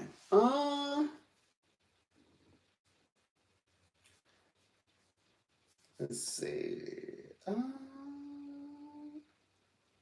Oh, yeah. So he's humanity. Wait a minute. This is Woodrow Wilson, astrological presidential chart. Yeah, he's for humanity, friendship, and peace. He, did some. Oh yeah, he was able to see very spiritually into things. Like he's able to see the genius in things, like in a very genius way. Like how things work and operate. And also his Neptune is in retrograde. Taurus, he has um, he has Saturn, which that would have meant like personal uh, personal well being and wealth. Pluto is in this too in retrograde. So it's all about wealth and riches, which, in banking systems, and which they talk about treasures, like things he actually did. So we mentioned that earlier, what he did, what he created, a Federal Reserve and Federal Trade Commission, right? Yeah. Venus in Sagittarius, that's the one that I decided to check out. They go a little bit, like to expound on. It says, spirit of adventure, presidency began. He was extremely loyal to the American people, placing them first above all else, even unto his deathbed. Highly conservative, no commonplace, and and banal affairs. Thus, no scandals. He had no scandals. He would have and did not ever sacrifice the freedom of Americans' sovereignty bestowed upon the people of America. He never betrayed America. That was so earned. Uh, he did not do this. He did not give Americans freedom that was so earned to other nations. Um, what Wilson wanted was the unattainable. For his time, at his time, he wanted peace, world peace specifically. Even if it, even if he desired this, however, would not have abandoned the trust of the American people for his era. So he would not have said, it wasn't for his glory that he would have said American peace and then sacrifice American freedom. He would not have done that. The Senate Republican majority were puzzled, and played in his face like they like the America, like his his America, like America to join the League of Nations, because he formed the League of Nations, kind of like the president that formed the United Nations. Well, he forms the League of Nations. And this was supposed to enact, like, push for world peace, and he wanted America to be a part of it, to be a member. But the Senate, that is Republican majority, was like, and this is why. It's not because it was they played they like, yeah, we like your idea, it's good, but it wasn't that. It wasn't like, yeah, we don't want to, is no, they did it because of this. It says, though it happened through the Treaty of Versailles. So there was a Treaty of Versailles that's how it happened, the way that they connected through the League of Nations. Though with many, there were many alterations. Nevertheless, Woodrow he demanded Democrats to say nay. He didn't like the alterations, the ultimatums that come with uh, that was added to the Treaty of Versailles to join that allowed America to join the League of Nations. Um,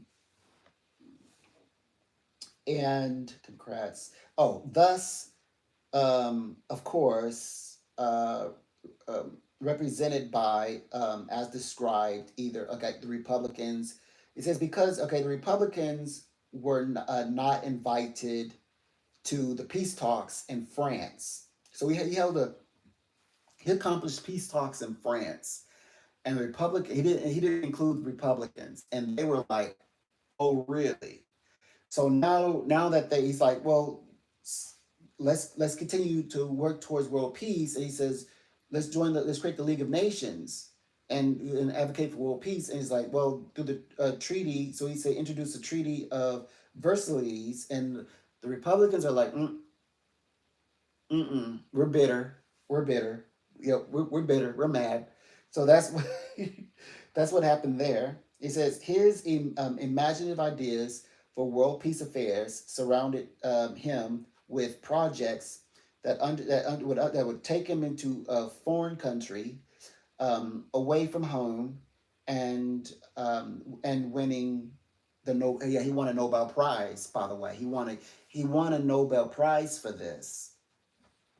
He won this, granted him to be a candidate for the Nobel Prize that he won.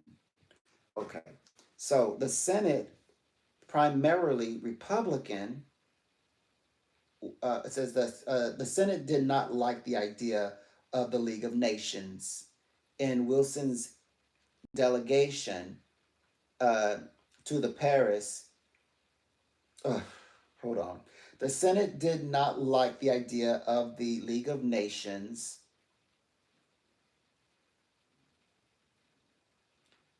and still was bitter about having been excluded from representation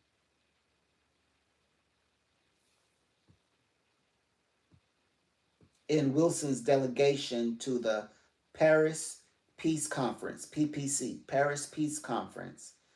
Many of the Senate termed isolationist, which is interchangeably today we think of them as nationalists.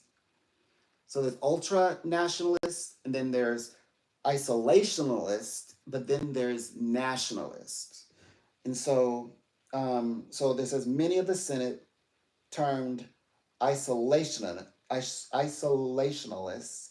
Nationalists can be on either side. I mean, it could be any race, but typically it's thought of as being, of course, on the right side. Um, but it could be anybody. It says, um,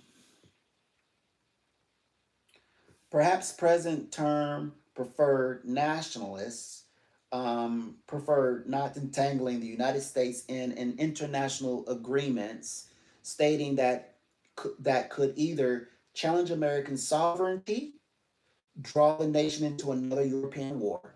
Those two things, that's nationalists. But they used to be called isolationists.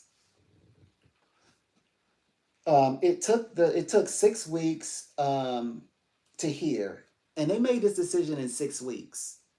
So they didn't just disagree with You didn't invite us into the PPC Paris Peace Conference.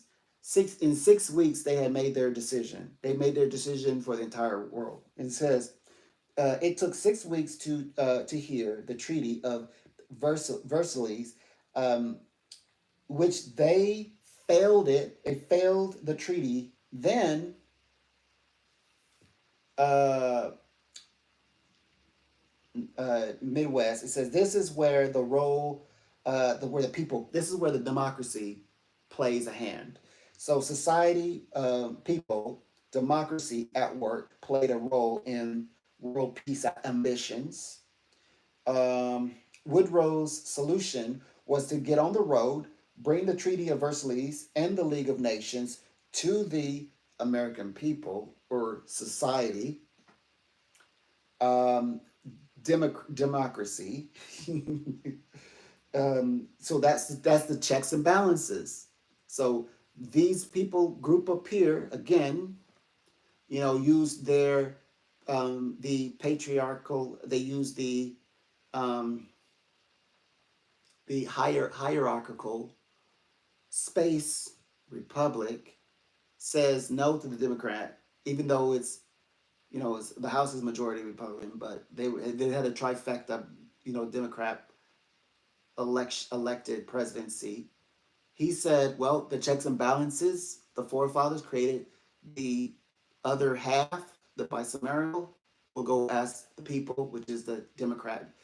Of course, always you go in there, it's not just Democratic people, it's Republican people. Now, of course, Bernie Sanders is independent.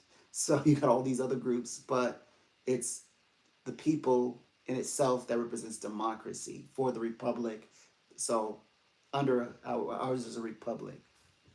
Okay, so it says Woodrow's solution was to get on the road, bring the treaty to Versailles and the League of Nations to the American people, believing if he just convinced enough Americans that only the Treaty of Versailles and the League of Nations could prevent all future catastrophic wars.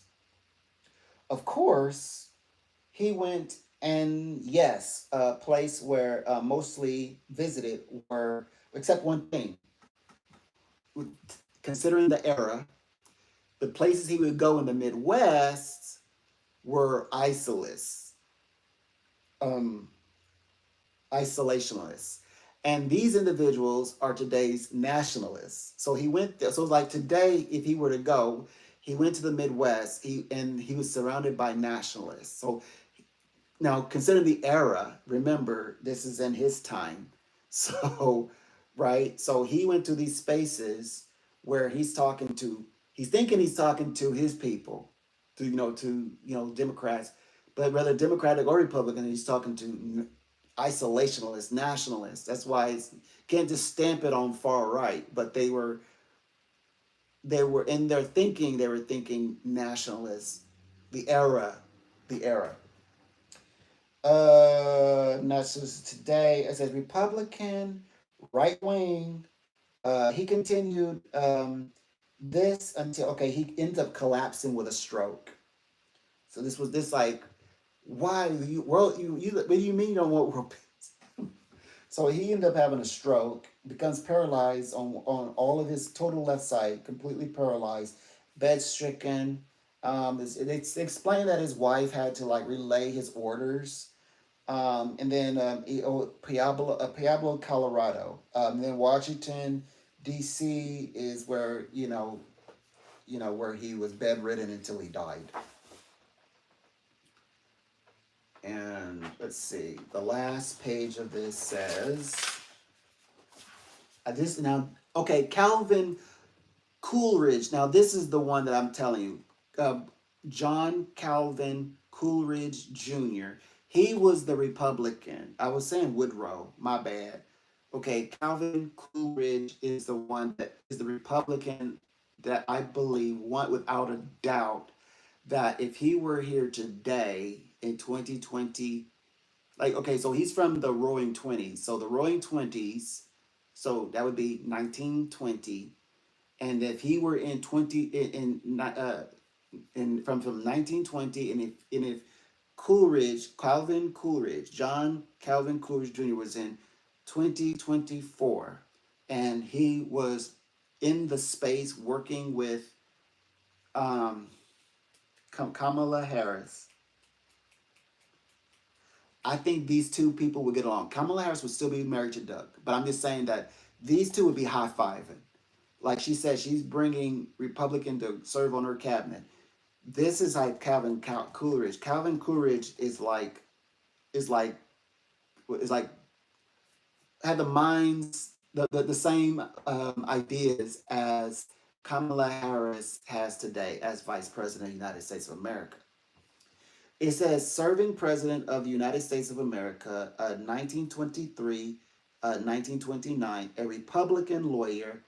It says 29th Vice President from the 1920 from the 1921 to 1923, 1920 Vice President elect through 1924, elected again, and then re-elected, conservative, libertarian, conservatism.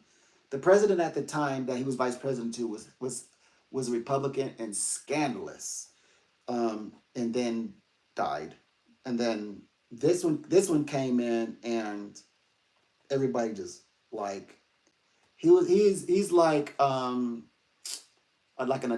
political Adonis basically. Um, Conservative, libertarian conservatism, political and social philosophy. He was hated. Uh, he was loved so much. This Republican president was asked to run again. Uh, he gracefully declined. He said, "A decade at too much. Can't of the United States, but serving as the president of the United States of America, that's way too much." Kamala Harris would have liked working with Calvin Coolidge today, no doubt. And I can say why. I can say that because it says in its fiscal, it says conservatism, an American political theory or economic conservatism is a political and economical philosophy regarding fiscal policy and fiscal responsibility with an ideological basis. Capitalism, she's capitalist. Kamala Harris is capitalist. Individualism, Kamala Harris is about individualism, self determination, and limited government.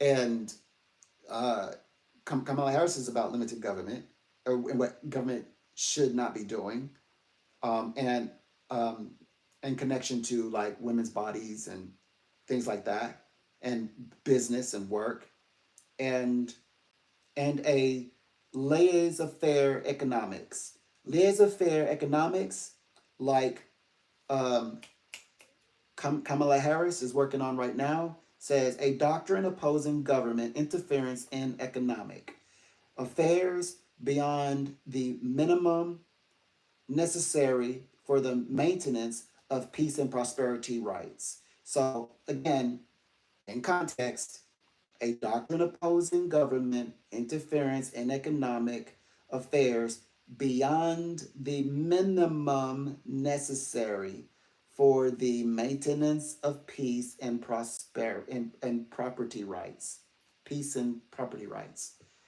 Um, and healthcare is involved in that. Women's okay, women's rights, women's suffrage, uh, the she her right to vote, and a Republican who opposed prohibition. He opposed prohibition as well. So he was for women's rights, for laissez-faire, and prohibition. He was not. He says he was not helpful. The Republican stated Republicans as it pertained to the police. Yeah, at that time. Yeah, he where he got his real spotlight was that there were police officers and they felt like they were being unfair paid wages, and that time the union hadn't start really, you hadn't quite unionized just yet.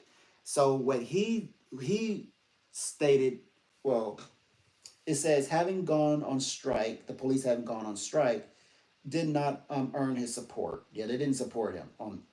He did not support the police in this matter. He's a Republican. They went on strike, and there it says, in fact, he supported leaving them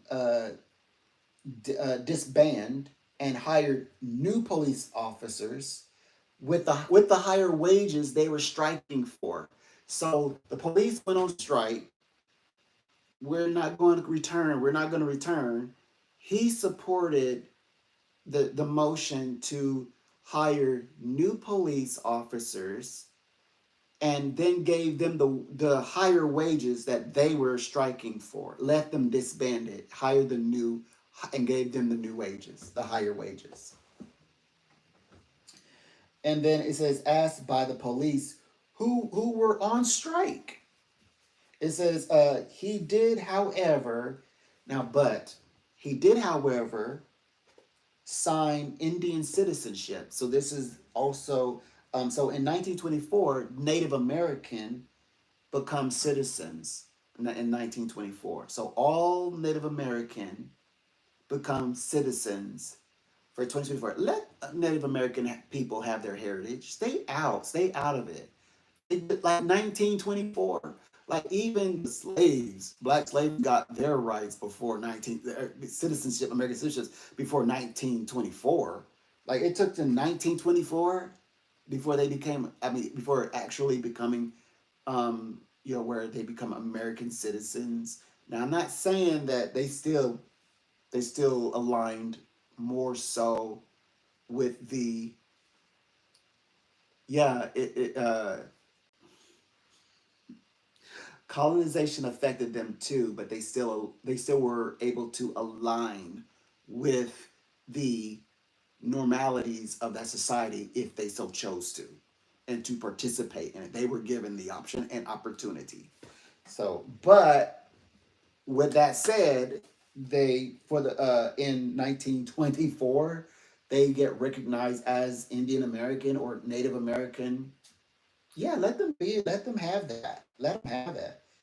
You don't really need it that all that bad. It says they were granting U.S. United States of America citizenship to Native Americans. Experience. Oh, and further, it says like furthermore, experience economic growth.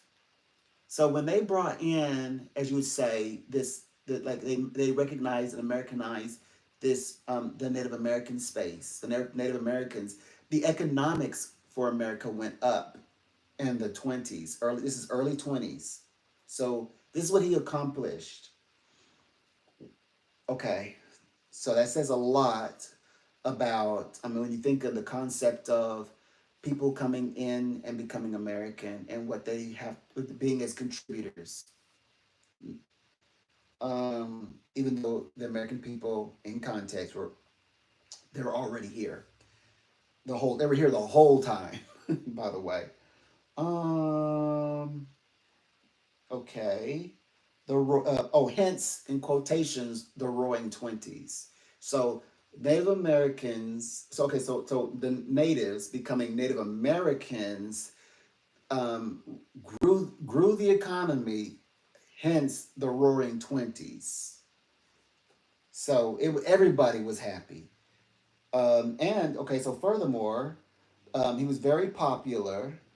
What scholars, okay, now scholars hated him. They ranked him as the lower half of the United States presidents. Isolationists, right wing scholars of learning, they even debate if he contributed to the Great Depression. However, he gains universal praise for his stalwart support of racial equality. So yes, that's when I say 1,000%. I believe that Kamala Harris and Vice President Kamala Harris and Vice President then President John Calvin Coolidge Jr. of the United States of America, both of them United States of America, would have been high fiving. Yes, she would have been married to Doug. Kamala Harris would have still been married to Doug, but they would have been high fiving like this. They would have been high fiving. They would have like loved working with each other. That dynamic, and where okay, so I had them mixed up. So I was saying Woodrow Wilson. No, Woodrow Wilson is Democratic presidency. So Calvin Coolidge, John Calvin Coolidge Jr., this Republican president. Where are these Republican presidents? These Republicans. We want those. We want any of those men or women. We want those. These are the ones we want. Again, support of racial equality during a period of heightened racial tension in the nation, highly praised advocates for smaller government, that's Kamala Harris. Example, laissez-faire economic, opportune economic. He would have he would have been like, yes, Kamala Harris, yes, Joe Biden. Um, Moreover, advocates of a more active central government generally view him far less favorable. So people who wanted, so advocates for who wanted a more active central government, they didn't like him, and they generally view him as far less favorable. Not only far less favorable, but they ranked him as the lower of the presidencies. Right wing Republicans. But remember, this we could give some of this to Democrats considering the time and the era. We could say, yeah, there's some Democrats in there too. There are debates whether or not, we read that, contributed to the Great Depression through his economics policy, state state points ranging. It says they made little arguments about where like kind of like what they're doing to Kamala Harris. It's the same. It's like in repeat. Like they asked Coolidge, he's a Republican. What about the farmers? What you doing for the farmers? They're asking Kamala Harris, what are you doing for the farmers? What about you doing for the farmers? Running out of food. And then the farmers are like online making whole websites and saying, we even have special custom packaging. The food will be delivered to you fresh. And frozen, kept frozen till and it reaches your home. By direct. Yeah. So there's that, and then there's and other industries of that time. So likewise, other industries at this time.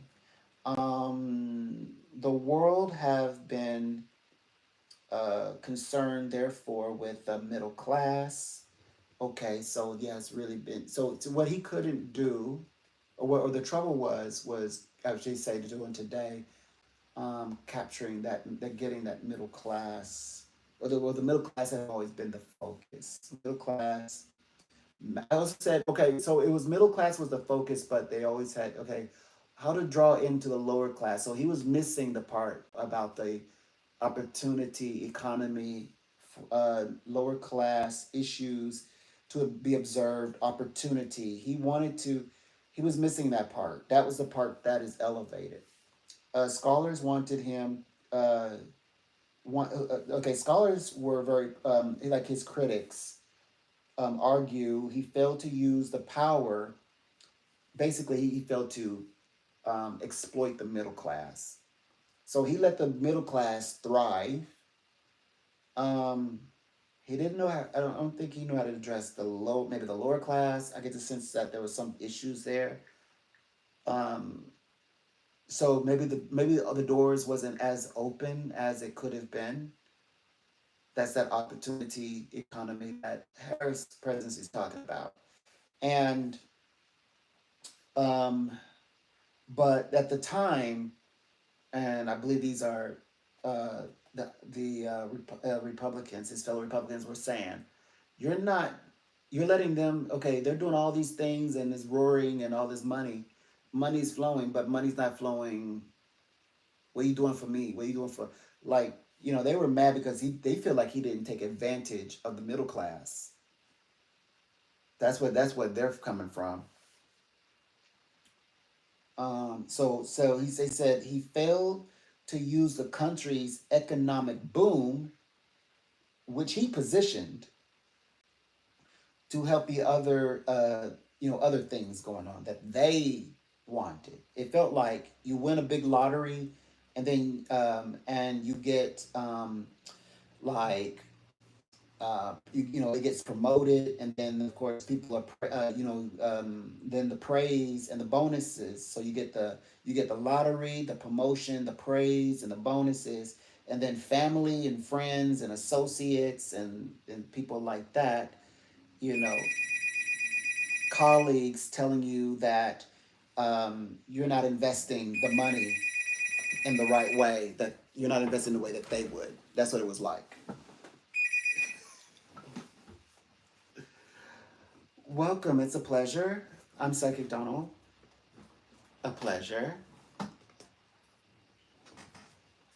Okay, a pleasure.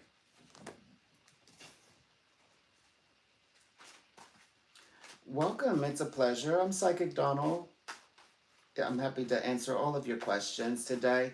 And are you working with any special areas in mind? And well, it depends on what you're here for. You're here for a psychic reading, and so what brings you to the psychic lines?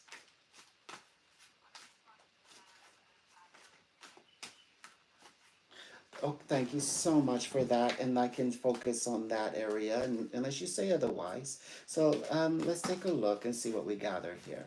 So here in this realm, the guides illustrate that you will have the ability to. Well, they're saying I see a sense of slowing down. Like it's like you slow, maybe things have slowed down, but they say you have expectations. I believe it's so that you can see things clearer. I believe that's what it represents. So it might be that things are strong, but at the same time, it's slowing things down enough so that you can see what advancements or what changes that will need to happen, is what I can see. But I also see these shards or these mirrors, mirror shards, that sometimes what's expected not quite staying collective. It's like sometimes it may not, maybe it doesn't work out in the way, like, but the prize may not be exactly what you wanted, and it might be a real authentic reason why that is, and that's still a sense of healing and process that needs to happen, is what I can share with you.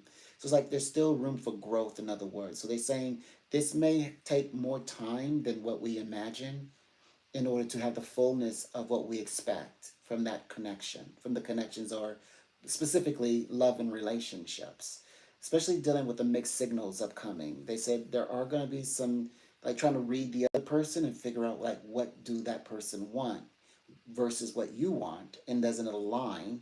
That also stands out. So I'm noticing that. But most importantly, they said this is necessary to have these experience because it's living life and it allows for you to work together. It does add to partnership. It does speak to romance. It does speak to transitional love, like you care for each other now. It's transcending and moving into other areas of relationship. So those things, and it is, to me, when I read this, it is legitimate. It is a actual connection, but it's just some other features are involved from time to time. It's like things doesn't quite add up completely the way you would like it to, hope it to, but it has every opportunity to. And I believe that in that time, but you like, well, will it or will it not? I would say, I think it, since it has the, psychically they say, it has all of the parts, it's like, yes, it will. By as you say, it's going to slow down a bit just so that you can observe these little details and to move everything in place. Doesn't mean that here and you lose your heat. Doesn't mean you're going to lose your passion. Not at all. Doesn't mean that. Right. Certainly. So let's take a look and see what we gather here. Now, according to the reading, it does say like this relationship that's transitioning into this new space. So I have to keep that in mind. And of course, this very final space, it says new romance. It says new romance. But I want to look and be like really certain. So we're going to bring out this next method and see what they say. They say lessons on the dream state. Okay, the test and the romance. They said this is a big test, all but a test. They said the past maybe not in this lifetime, the possibilities, the rising above, right? That was a challenge, repetitive cycles, rising above the old ways. I'm gonna say new relationship. Seems to be very new because it's like about the timing of it all. The timing in which this reading is had represents the new relationship to come. It represents the new life experience. Doesn't mean that this person from the past can't be read, but I can tell that this reading thus far is representing the new directions, the new partnership, new relationship, even because it's a new time. That's what I would say. They said the possibilities that of it being the person from the past is not likely, but it's nonetheless it's the test of romance. Like when like there's a test about this that says he and you, the romantic, the person you actually will be invested in, who is to become the greater. It's like like taking the time to observe in this space they mentioned earlier, to get what you want from that relationship, the expectations of that relationship. And I don't think it's anybody who you'd be waiting on. It's no, this is not asking you to wait. That's why I believe it's most likely not from the past. This is not about waiting. Mm-mm. No. And there's engagement with the person. So like there's mixed signals. We just need to know when. So let me look at the calendar. So the calendar here says this. I love the psychic calendar. So the calendar illustrates that, well, like, okay, you turn up first. Yeah, said okay. So what they're describing is as you progress. Okay, here's the gentleman. Let's see what he's going to say. He says that he's entering into your space, and in conclusion, he says by end of year, by end of 2024, he like, it is showing me this vibration where he and you will be like in a commitment. But they said like when will it be actually be in a loving commitment that's giving you everything you ever asked for? I want to say March, like February, end of February into March. That's when it actually comes full swing and you're in this relationship and you know you're in one and you're like it's mutual. You feel it. That's gonna be because I believe that this one that means this between now and when, like moving into the December time, by the way, that's when I think that's when you're gonna meet. That December throughout, I would say February element. Yeah, that's the man and yourself just getting connected, seeing how it works, and taking things. They said taking things a little well, it's slower, but the passion's still there. Getting invested and getting involved, having more meaningful, deeper connection. That's what I see over the next few days. Over the next few days, like things are going to begin to turn for you. I would say actually the end of the rest of or end of October, things really become like moving forward, like becoming more apparent that you're moving in this new direction in the love life. But yes, you actually meet them, I believe, more like into the December time frame, and then for that rest of that time, it's just connection there. It's connections. So yeah, you're going to take into a space where relationship and partnership is seems to be the greater. It's going to be laterally stronger and better is what I can see because it's everything is happening to you in real time. That's what I see. And I like the idea that you're in participation of that relationship. That's relating to you that you're no longer in waiting. There's a relationship that's manifested into your world. Mm-hmm. A pleasure. Okay, so let's take a look. We'll read it to your highest vibration. The highest energy states this. I do see new things, like new developments forging. What do they want you to know? I see options. Okay, coming up. I did see no November, so speaking of the relevancy to the, over the next 2 weeks, I would say over the next 2 weeks. And wow, okay, I see things in being written, things being written, maybe even crafted. I'm also seeing, I'm realizing that there is a better direction for me to take, or furthering options in the world. It's like it's unclear of actually how you want to do it. Like, you may still be thinking about the process, but I also want to say that I see agreements that's invested, like invested, but people who are going to work with me on this as well. This may even be people who you know. I have a feeling that you're going to actually start endeavors with people who either you know or very close to you, like close to home. But they also see you working to yourself. It's like you're working and you're keeping it to yourself. But sometimes I see this energy of like nurtured relationships that seem to represent the home. So I'm wondering if there's maybe either people who you know have known a long time, or maybe a certain family member. But it definitely feels like,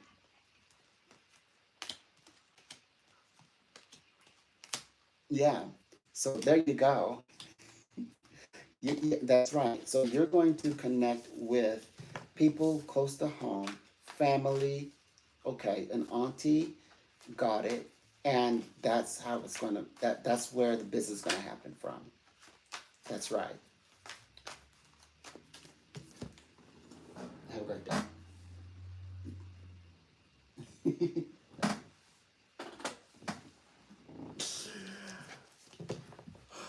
Out of the millions of pieces of information, you say the auntie.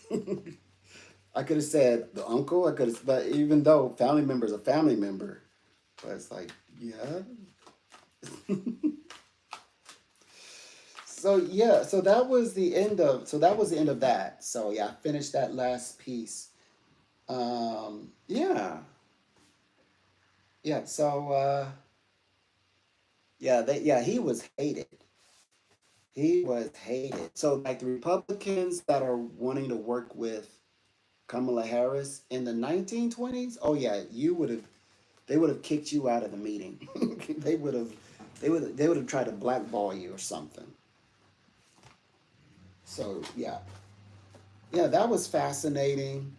And so I wanted to, I wanted to go. What prompted me to want to talk about this? I wanted to go back and see, like, why, like, where did this information come from?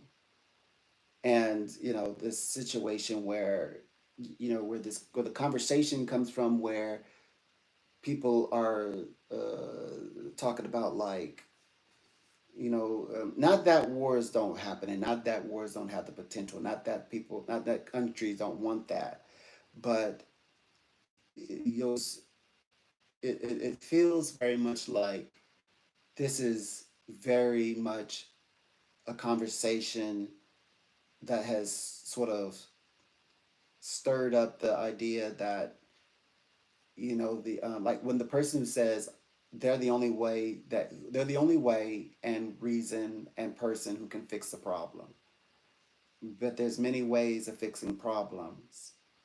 And so it's like uh, Biden's administration, all like Democrats, because we should say Obama for some reason, but yes, I know why. I know the reason. I mean, like all like presidencies, regardless, can step up even if they're not Republican and solve a problem. They can solve a problem. They know Democrats know war. They know peace. They've set up. It seems like the Democrats have been the ones who have set up, like, the League of Nations, the United Nations. So like the focus and interest in world peace and nations to come together and finding resolve and bridging. So not saying that the Republicans haven't done it. Obviously, Republicans have done. So the Republicans have the power to do amazing things. can do amazing things. And, I enjoyed some parts of Bush's administration. I did. I enjoyed parts of it, you know, regardless of how one feels about the war aspect of it. Um, I, appreciate his presidency. I felt very safe. Um, I felt very much empowered. I was like I was in school and things of that nature, learning. I was learning then, so I was learning a lot, of like just knowledge, just basic knowledge. And yeah, I enjoyed that time. But as I enjoyed the other ones too. I enjoyed other ones. I yeah. A lot. Every time I think of this area, I keep thinking school and college, but nonetheless, there is a conversation that is, that's kind of, they spin it off as like philosophy, dogma, and then it goes into, then they start like, look, this is prophecy. So I have a prophecy of my own. My prophecy is that Kamala Harris, Vice President Kamala Harris, is gonna have a President Kamala Harris, Vice President Tim Walz presidency 2025. I have a prophecy in me that says that's going to be the case. So anyway, I think I covered everything in that space, and it makes sense now that I have a little bit of understanding, and I was able to use my claircognizant to guide me. I was able to utilize the astrologies and make some connections, metaphysical connections, and it's only going to continue to get better. So only going to continue to get better from here. I can see it sit. I can feel it. So with that said, I'm going to stop right here. I'm proud of myself. I got through this live. It took me a while. I kept like rescheduling it,